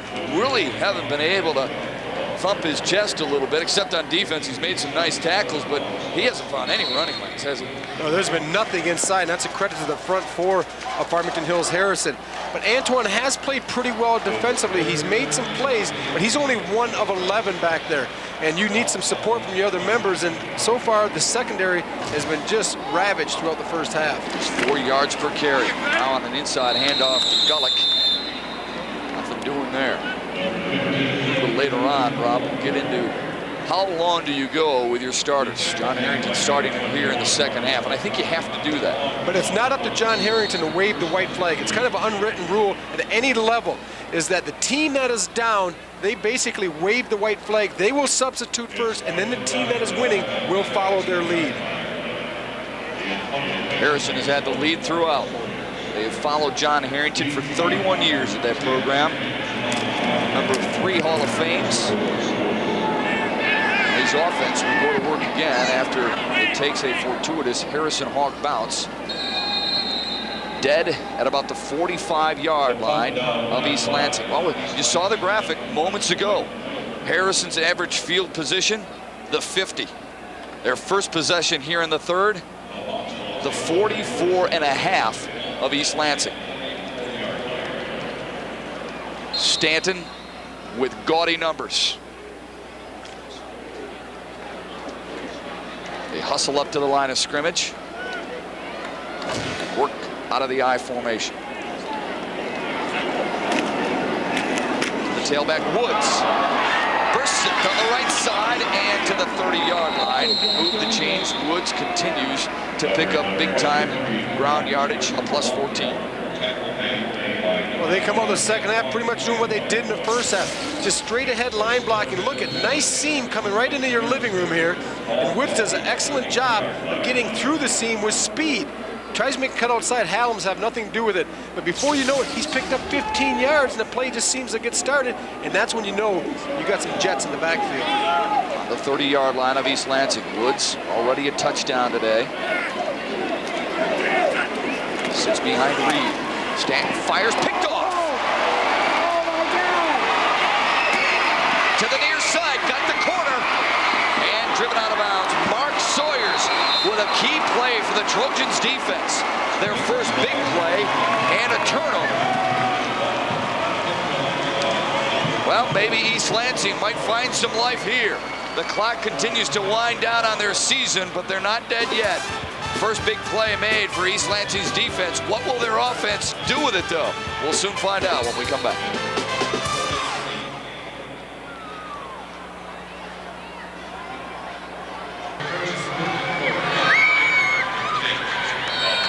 East Lansing has something to cheer about. Despite being down 42-zip, they're faithful, rooting on the Trojans. Just the 4th interception Drew Stanton has thrown all season long. Mark Sawyers picks it off, gets his offense pretty good field position, and they bust it in to Harrison territory. Well, Chase Wilkerson getting a chance to run the ball a little bit in the East Lansing backfield. So you're starting to see a few substitutions on the part of Coach Smith. That might be the beginning of the end for some of the offensive people on the Harrison side of the ball. Although Coach Harrington's not going to be very happy ending their day on an interception. If they end their day, though, with a championship in that trophy case. Nothing wrong with that. Allums will throw. Far sideline. Knocked away. Great play by Stanton. Flag on the play, though. As a center fielder, he's got to have some pretty good jets, too. Obviously, as a quarterback, he's smart. A team has 4 interceptions on the year, tied with Yarnell Johnson. But he made up some ground there on Antoine Bagwell. And Antoine Bagwell can go. We know that. They're picking up the flag. We're going to look right here. Here's Antoine Bagwell. He's just going to run a corner, and he's got speed. What he doesn't do, he doesn't get close enough to Stanton before he makes his cut. Stanton reads it in front of him, and he turns with Bagwell, allows him to break on the ball mat, gets in front, knocks it down. How do you fix that if Stanton is backpedaling? He's already off 15 yards. If he continues to backpedal, you can't go all the way up to him if he keeps backpedaling and then break it off. What do you do? What you do is you snap it shorter to the out instead of going to the corner. Inside handoff of Bagwell near the 45. That was a 3rd down play for the Trojans. You got nothing really left to lose if you want to go for it.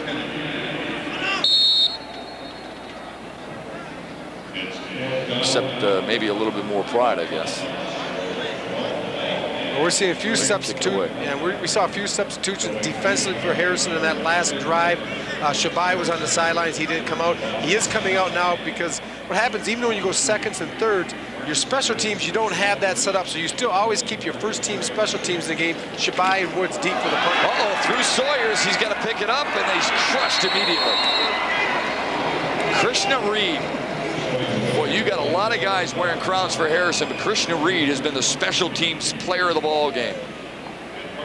Well, East Lansing is not as if they don't have enough problems as it is, but look at the snap well over Sawyer's head. And Farmington Hills Harrison does not give you an inch. It's not like he gets to pick the ball up, turn out and punt it. Great pressure inside. Look at how hard they're playing. Coming off the corner, Mayberry in one corner, Krishna on the other. Krishna, an excellent job. What pressure applied by the 2 young men. East Lansing now 5 times in the ball game. They've gone 3 and out. Stanton doesn't have that problem. He did have a problem last time he threw the ball with an interception. Now Woods splits to the outside. And dragged down from behind by Travis Gullick.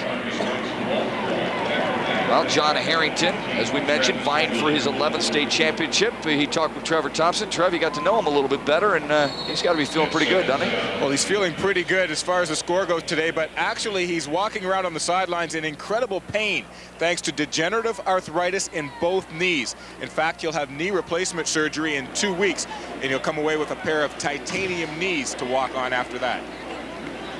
The only thing that could knock him down is kryptonite, I guess. Woods, right side. He and his club, Supermen. John Harrington, not only is he a member of the Michigan High School Football Coaches Hall of Fame, but he has 3 assistant coaches. Bob Sutter, John Witkowski, and Jim Weston, who are members of the Michigan Football Coaches Hall of Fame. Harrison, 5 drives, and boy, do they know what to do with it so far. That's actually the first half and then a series so far here in the second half because of the interception. On a 3rd down and 5. Give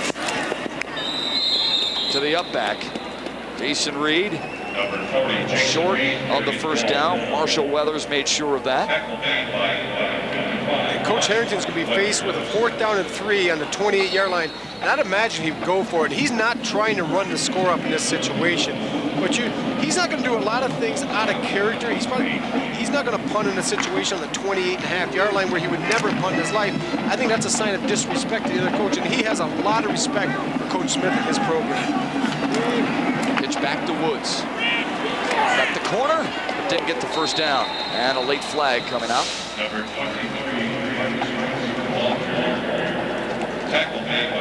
Bagwell, the first to meet Marcus Woods.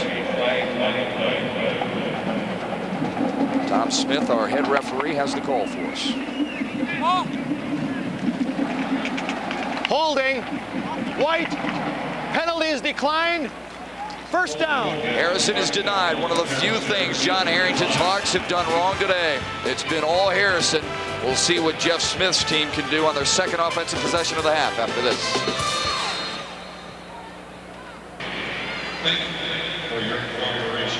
Harrison looks like a pro team. They lead 42-0. Speaking of the pros, we're bringing the tailgate party to you with NFL This Morning, the most raucous and rocking Sunday morning pregame show anywhere. Join Chris Myers, Mark Levy, Jackie Slater, plus Jay Moore and the Breakfast Bunch tomorrow at 10 a.m. only here on Fox Sports Net. Good show. Have a lot of fun doing it and break down the NFL like nobody else. 1st and 10 for East Lansing, all resting on their own 27-yard line. Boy, it goes from bad to worse. Demetrius Hallams tried to give it to Travis Gullick, but there was a little problem there, folks. And the problem wears a green, white, and gold jersey, and his name is Aaron Kennedy. Well, when you're a defensive lineman and you get pressure in the backfield, you're not sure who has the ball. What you do? You tackle 2. Aaron Kennedy's got 1, 2. He's got 2 people with tackles. Hallams along with Gullick. Tremendous job by the big man. 4 tackles tonight. Look at, he's a happy man. Look at that helmet once again. Love the scrapes. Oh, he looks. I played a guy named Keith Dorney. His helmet was the same way. We always told him he was smacking against the concrete, but he swore there was just great contact. The man he was demolishing during the game. He's an offensive lineman, wasn't he? Yeah. He's a defensive lineman, but maybe a little bit hard. I mean, he's kind of hitting instead of rather being. And this is a guy I hate to tell folks out there who have Harrison penciled in on their regular season schedule next year. This guy's a junior. He's coming back. Look at right here. Even the tape is all gnarly. Yeah, I love it. Oh, that's nice. That's good. Look at that. That's a great helmet. I guarantee he's going to take that home with him this offseason and keep it and not letting anyone else use it so that if they want it next year, it's going to look the same. Don't refurbish that helmet. Wow. You want to keep that. That's an oldie but a goodie, isn't it? I think Coach Harrington used that when he played. Oh, Harrison, they hell with East Lansing on 6 of the 7 third down conversions. Sprinting to the outside, their second third down conversion because of the speedy Malcolm Hardy. 18 yards for the Trojans. Approaching the 1-minute mark, left in the third quarter. We were told Malcolm Hardy would come into the game because of his excellent passing ability. Well, he demonstrates he can run the ball a little bit here. Breaking, contain, getting outside, showing some good quicks, getting to the sticks and a little bit more. Now they go back to Demetrius Hallams. He'll be back at quarterback. Actually called the play, but then splits out to the right side in the slot. So Hardy's back at the controls. Set back, Bagwell. Harrison has it. Dave Condenning. 3 picks on the year, a fumble recovery in the state championship game, and he's all smiles. The reason this ball is fumbled is strictly, I think, on the shoulders of Antoine Bagwell. He comes through, he had 2 hands on it at one time, and he takes it off, and as soon as he's done, it gets stripped from his arm. Harrison creating a turnover, another big play. Good play by the defensive lineman. We've played 3 quarters of ball, and it's been all Harrison. They haven't scored in the second half, but they get the ball back when we come back.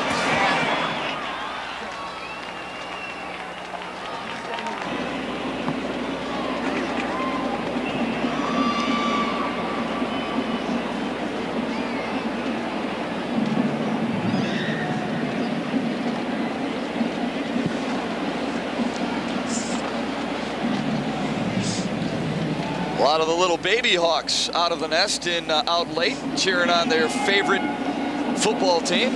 These folks look a little little down. I don't know reason. I can understand why East Lansing is down, but folks at Harrison ought to be ripping it up. New quarterback is Jake Ganem.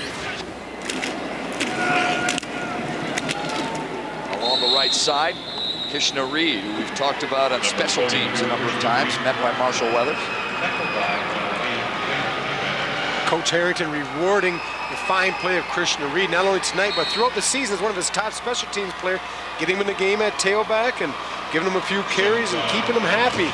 And that's what good coaches do. They try to spread the wealth, make everyone believe that they're part of the program, that they're an intricate part of the program, and that way they will be part of the program. Yeah, I'm just a sophomore, but he'll have to back up Stanton for another year. Inside handoff, fumbling to the right side, Brad Hawking. The 6'3", 240-pound senior. Now, we talked to the offset Rob Harrison, and they've had some great teams at that school, but this one is the most prolific offensively. Highest scoring team in school history, over 550 points, over 4,700 yards.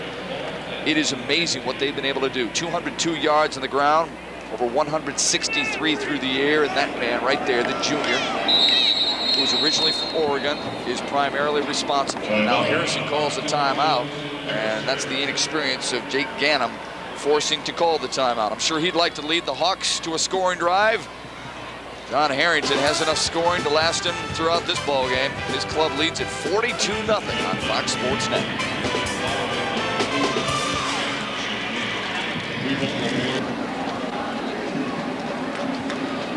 Jake Ganem, the third-string quarterback for Harrison. He and the Hawks 10 minutes and 40 seconds away from their 11th, count of 11 state titles. That would break the record that is currently shared by the Hawks and St. Martin de Force.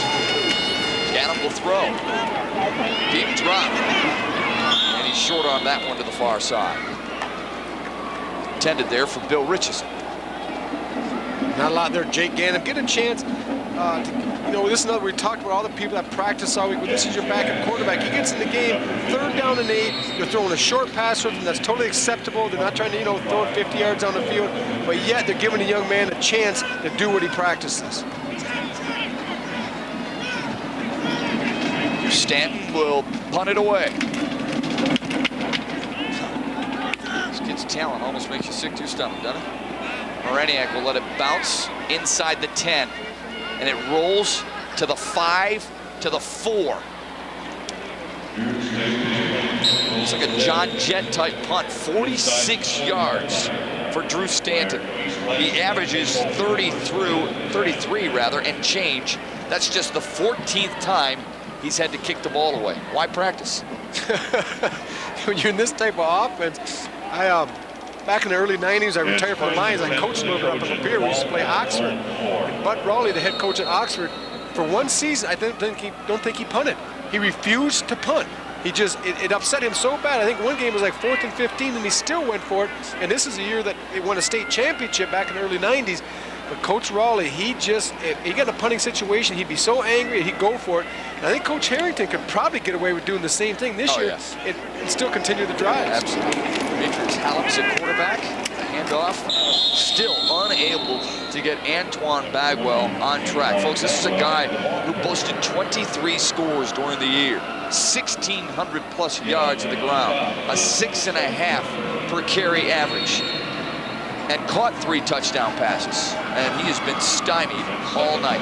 And he's a good player. We're not going to forget that. He hasn't got it done tonight because he's up against 11 good players that are trying to bring him down. Antoine Bagwell will play after high school. There's no question about that. He's just, like Matt said, he's just been stymied tonight. There's nothing there. And that's just a great credit to the Harrison defense. No question about it. The defense has been all over it. It's easy to get caught up in the offensive numbers, but what Harrison has done to this East Lansing offensive attack and stymie has been pretty impressive.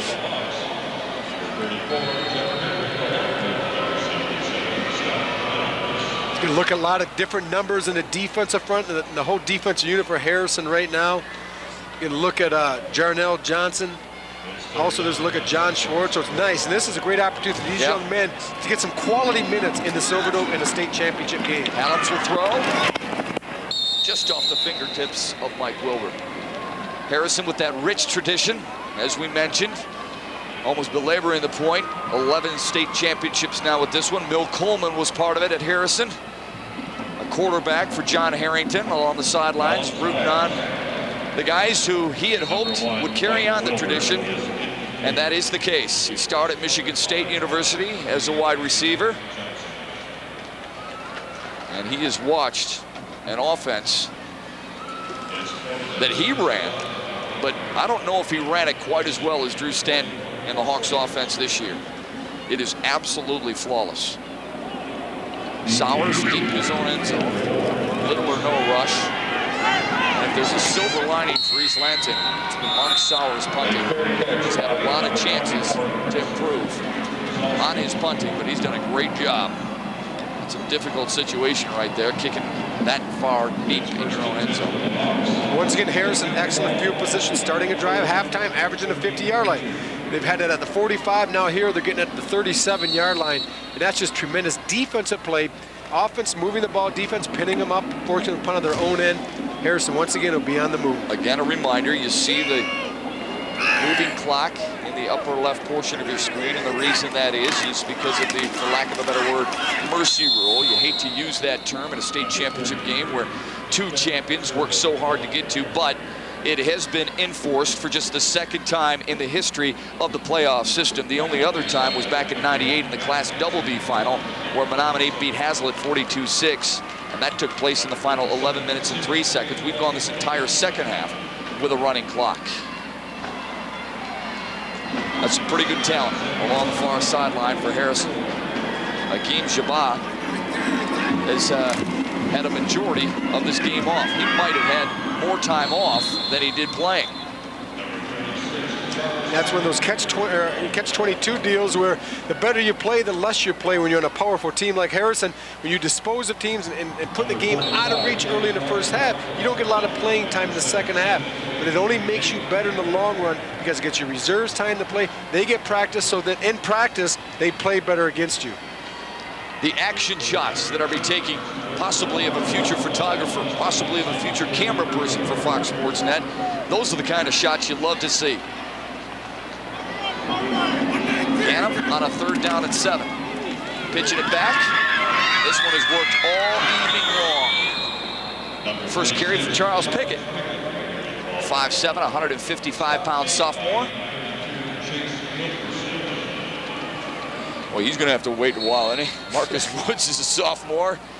This kid was just born in the wrong year, unfortunately. Or at least in the wrong school district. Well, that's a school of choice. Well, he could have gone to North Farmington or Farmington High School. If he's any good, we're going to try to send him to North Farmington, Matt, to help your alma mater. I need to help Ron Allen back in controls, I guess. Struggling season for the Raiders. Everybody watching the Hawks excel year after year after year. 4 straight titles is what they will boast by the time this one is over. They have been here, folks, 7 of the last 8 years. John Harrington, who is a graduate of Central Michigan University back in 1962, a varsity basketball coach up in Mount Pleasant for a short period of time, also coaches Harrison's baseball team. Doesn't have the success on the diamond as he does on the gridiron, but he's all about being involved in kids' lives. And he has touched an awful lot of lives, whether you play football or not. Steve Wolf gobbles up some yardage on the right side. I can't believe I just said that. Rob Rubin. You were talking a little bit earlier about the Mill Coleman years, and I was here. I got to witness Miller's senior year at the finals, and what a phenomenal game that he had. But I think this team I'm watching here is much more balanced and can hit you from more directions. Mill was a scrambling, big play quarterback. Stanton's more of your classic rollout, drop back. But what he does is he has so many weapons that he can go to. Ganem on the right side to Kevin Zerbo. Flags fly. We talked about the lives that Harrington has touched. How impressive is this? A guy like Chris Roberson was injured in the first game. Wears number 8. Harrington put him in for 1 play. On the previous play, 1 play and 1 play only, because he wants that senior to say he was part of it. And he played 1 play in the state championship game. And he, according to John Harrington, would be the best player on his team. Really? He has a Illegal full ride. He has a full ride offer. Blue. First down. Well, hopefully that young man, who stands 5'11", 175 pounds, will have an opportunity to excel at the next level. Harrison has excelled all game long. Brad Hocking with a carry there. Hocking, the ball carrier. Under 3 minutes to go now in the fourth. And how scary is that? That's I really mean, Farmington scary. Hills Harrison, like, they don't have enough talent, you know, and they lose their best player of the year, they can still put together a team like this. 2nd down and 8. I don't know if Shabai was lobbying for another opportunity to get in there or not, but he was turned quickly away.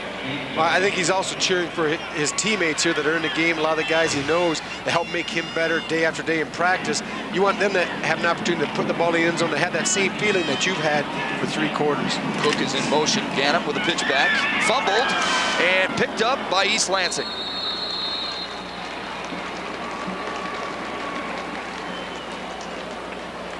Number 36, Charles Pickett, the ball carrier. There is a flag on the play, though. Get that call. Number 45, David Barker, recovered the fumble for East Lansing.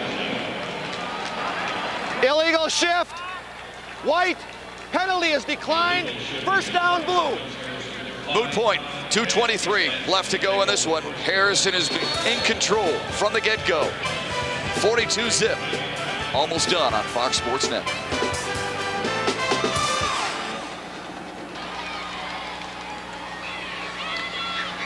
Harrison, 2 minutes and 23 seconds away from getting on the Regional Sports Report. It comes your way a little bit later on, the 11 p.m. Regional Sports Report, delivering 30 minutes of sports news dedicated to the teams you care most about. Detroit's hometown team. Joe Smith review after his debut the other night. You saw on Fox Sports Net, 20 points in 20 minutes. College hoops recaps, and of course, wall-to-wall coverage like we've had for you all weekend long of the state football championships here at the Dome, only on your 11 p.m. Regional Sports Report on Fox Sports Net. A backup player in there, Chad Hodgkins, tucking it under along the right side, approaching the 2-minute mark. Hodgkins is senior, so it's nice to have him in there, taking a couple of snaps, considering he hasn't taken any all season long. When you're in an offense that has 3 quarterbacks that they rotate through, and you're number 4, you get left out of the equation.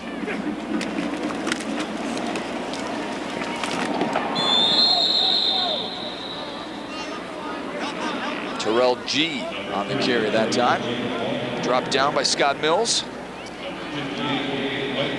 Harrison has 25 juniors, 20 seniors, 8 sophomores, and 1 freshman today. Shabai is the junior, one of the 25 juniors. And now, here's the real game plan, Rob, discussing how you dump the Gatorade on a coach who has to have dual knee surgery after this game is over. How do we do it without hurting him? Don't kid yourself. Harrington's been through this so often, he's got a wetsuit underneath, right? He's got a little bit of that Grecian formula in his hair, but not too much by looking at Coach, but he's got a little gel that will help repel the water in the Gatorade. There's the another smile. great win is going to be here for Harrison. The clock's running down here, Matt, and we spent a lot of time talking about Coach Harrington and the Harrison Hawks today, but rightly so. This is a quality program, if not the top program in the state of Michigan this year. Definitely would compete very well in Division I. You could make an argument that Harrison has one of the finest programs in the Midwest. 11 state titles. East Lansing, Mark Saunders, kick it away again. Around midfield, Ralph Plumley is dropped. That might be the worst field possession Harrison would have had to start with all game long. John Harrington, his 285th win, crowns him his 11th championship. The Harrison Hawks are again in the record books in the year 2000. In their 14th title appearance, they are crowned champions for the 11th time.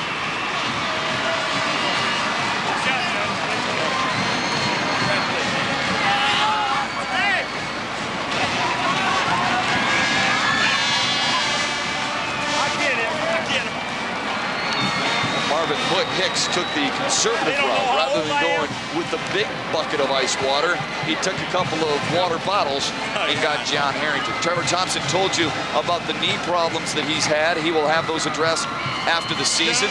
You can see the limp.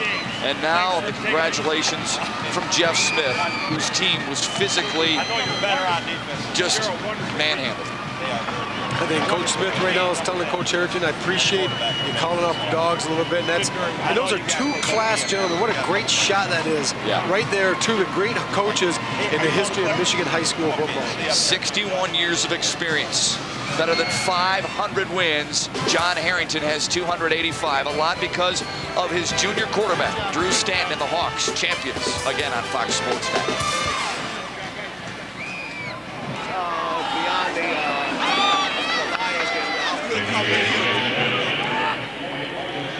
The championship trophies and medals. Let's acknowledge these two fine teams for their achievements this year and their play today.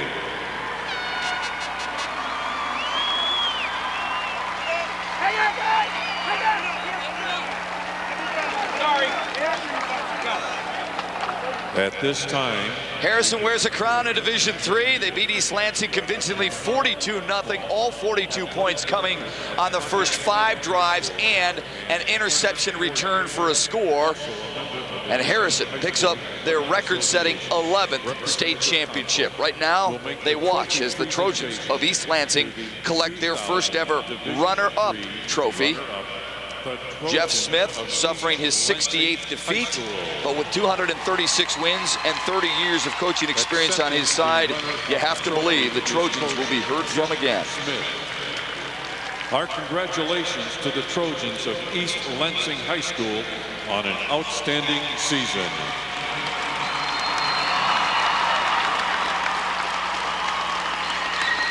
Sometimes, folks, you just run into a better ball club.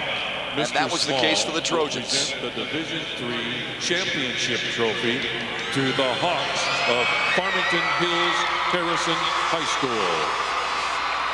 Accepting the championship trophy is Coach John Harrington. Our congratulations to the Hawks of Farmington Hills Harrison High School, the 2000 Division III football champions. Tim Doig, Chris Roberson, and Marcus Mencotti, the tri-captains for the Hawks in the year 2000, all touching the trophy and celebrating a record-setting victory for the Harrison Hawks. And Trevor Thompson has John Harrington to talk about it. Trev? Matt, thanks a lot. Coach, that's 4 straight. You're 11th overall. How does this one compare to the rest? Well, you know, everyone's different because it's basically different players, although these guys have been here a couple times. It's just fantastic. The feeling's always great. And now we'll go home and think about the next one, hopefully. I know it's tough to do, but when you look back over the years, how do you compare this team to previous championship teams you've had? I won't do that because we got a lot of great kids out there, but I'll just say this is the fastest team we've ever had. Got some special players, a lot of juniors coming back. Talk about the strength of next year. Yeah, we've got skilled players back, but we're losing some great seniors that we got to replace, our captains and our linebackers and ends, so there's a lot of work to do, but we do have some great skill kids coming back, quarterback and 10. Coach, all the best. Congratulations. Matt, back up to you and Rob. Trevor, good stuff. Thank you. 9th time that the Harrison Hawks have gone through a season, regular and postseason, unblemished. They finished the campaign with an impressive 42-0 win over a very game East Lansing Trojan Ball Club. They get it done behind the right arm of junior quarterback Drew Stanton, the legs of Marcus Woods, and the outstanding hands of their junior wide receiver, Agim Shabai. Both those guys aren't camera shy. They want to join Trevor Thompson again to talk a little bit about this record-setting victory. Trevor? Matt, thanks a lot. Agim, talk about the game you guys had. Put up a lot of points in a hurry early on. Well, we knew we could pass on them because we got a great quarterback right now, and we got a lot of good receivers, and our offensive line can block real good. So they just did their job blocking and did his job throwing the ball to us. Drew, an impressive game by yourself today. Talk about the move from Oregon. You coming to get a state championship. Was it all worth it? Oh, definitely. But, I mean, I miss my friends at home. But right now, I'm happy to be here. Both you guys are juniors. A chance to get this next year. Are you going to be back? Yes, sir. definitely.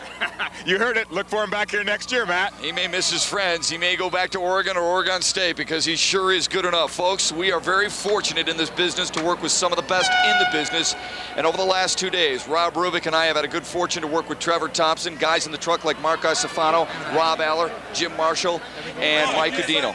Those guys make us, we hope you think, look very, very good. A reminder that you can catch a replay of the Division IV final tomorrow at noon featuring Coopersville against Orchard Lake St. Mary's. Our next MHSAA Finals presentation is 1 week from today with all 4 championship games in the girls basketball tournament from Rose Arena on the campus of Central Michigan University in Mount Pleasant. Live coverage begins at 11. Now, for Rob Rubik, Trevor Thompson, and our entire Fox Sports Net crew, my name is Matt Shepard saying so long from the Dome. Again, the final, Harrison 42, East Lansing nothing. Stay tuned. The National Sports Report comes your way next.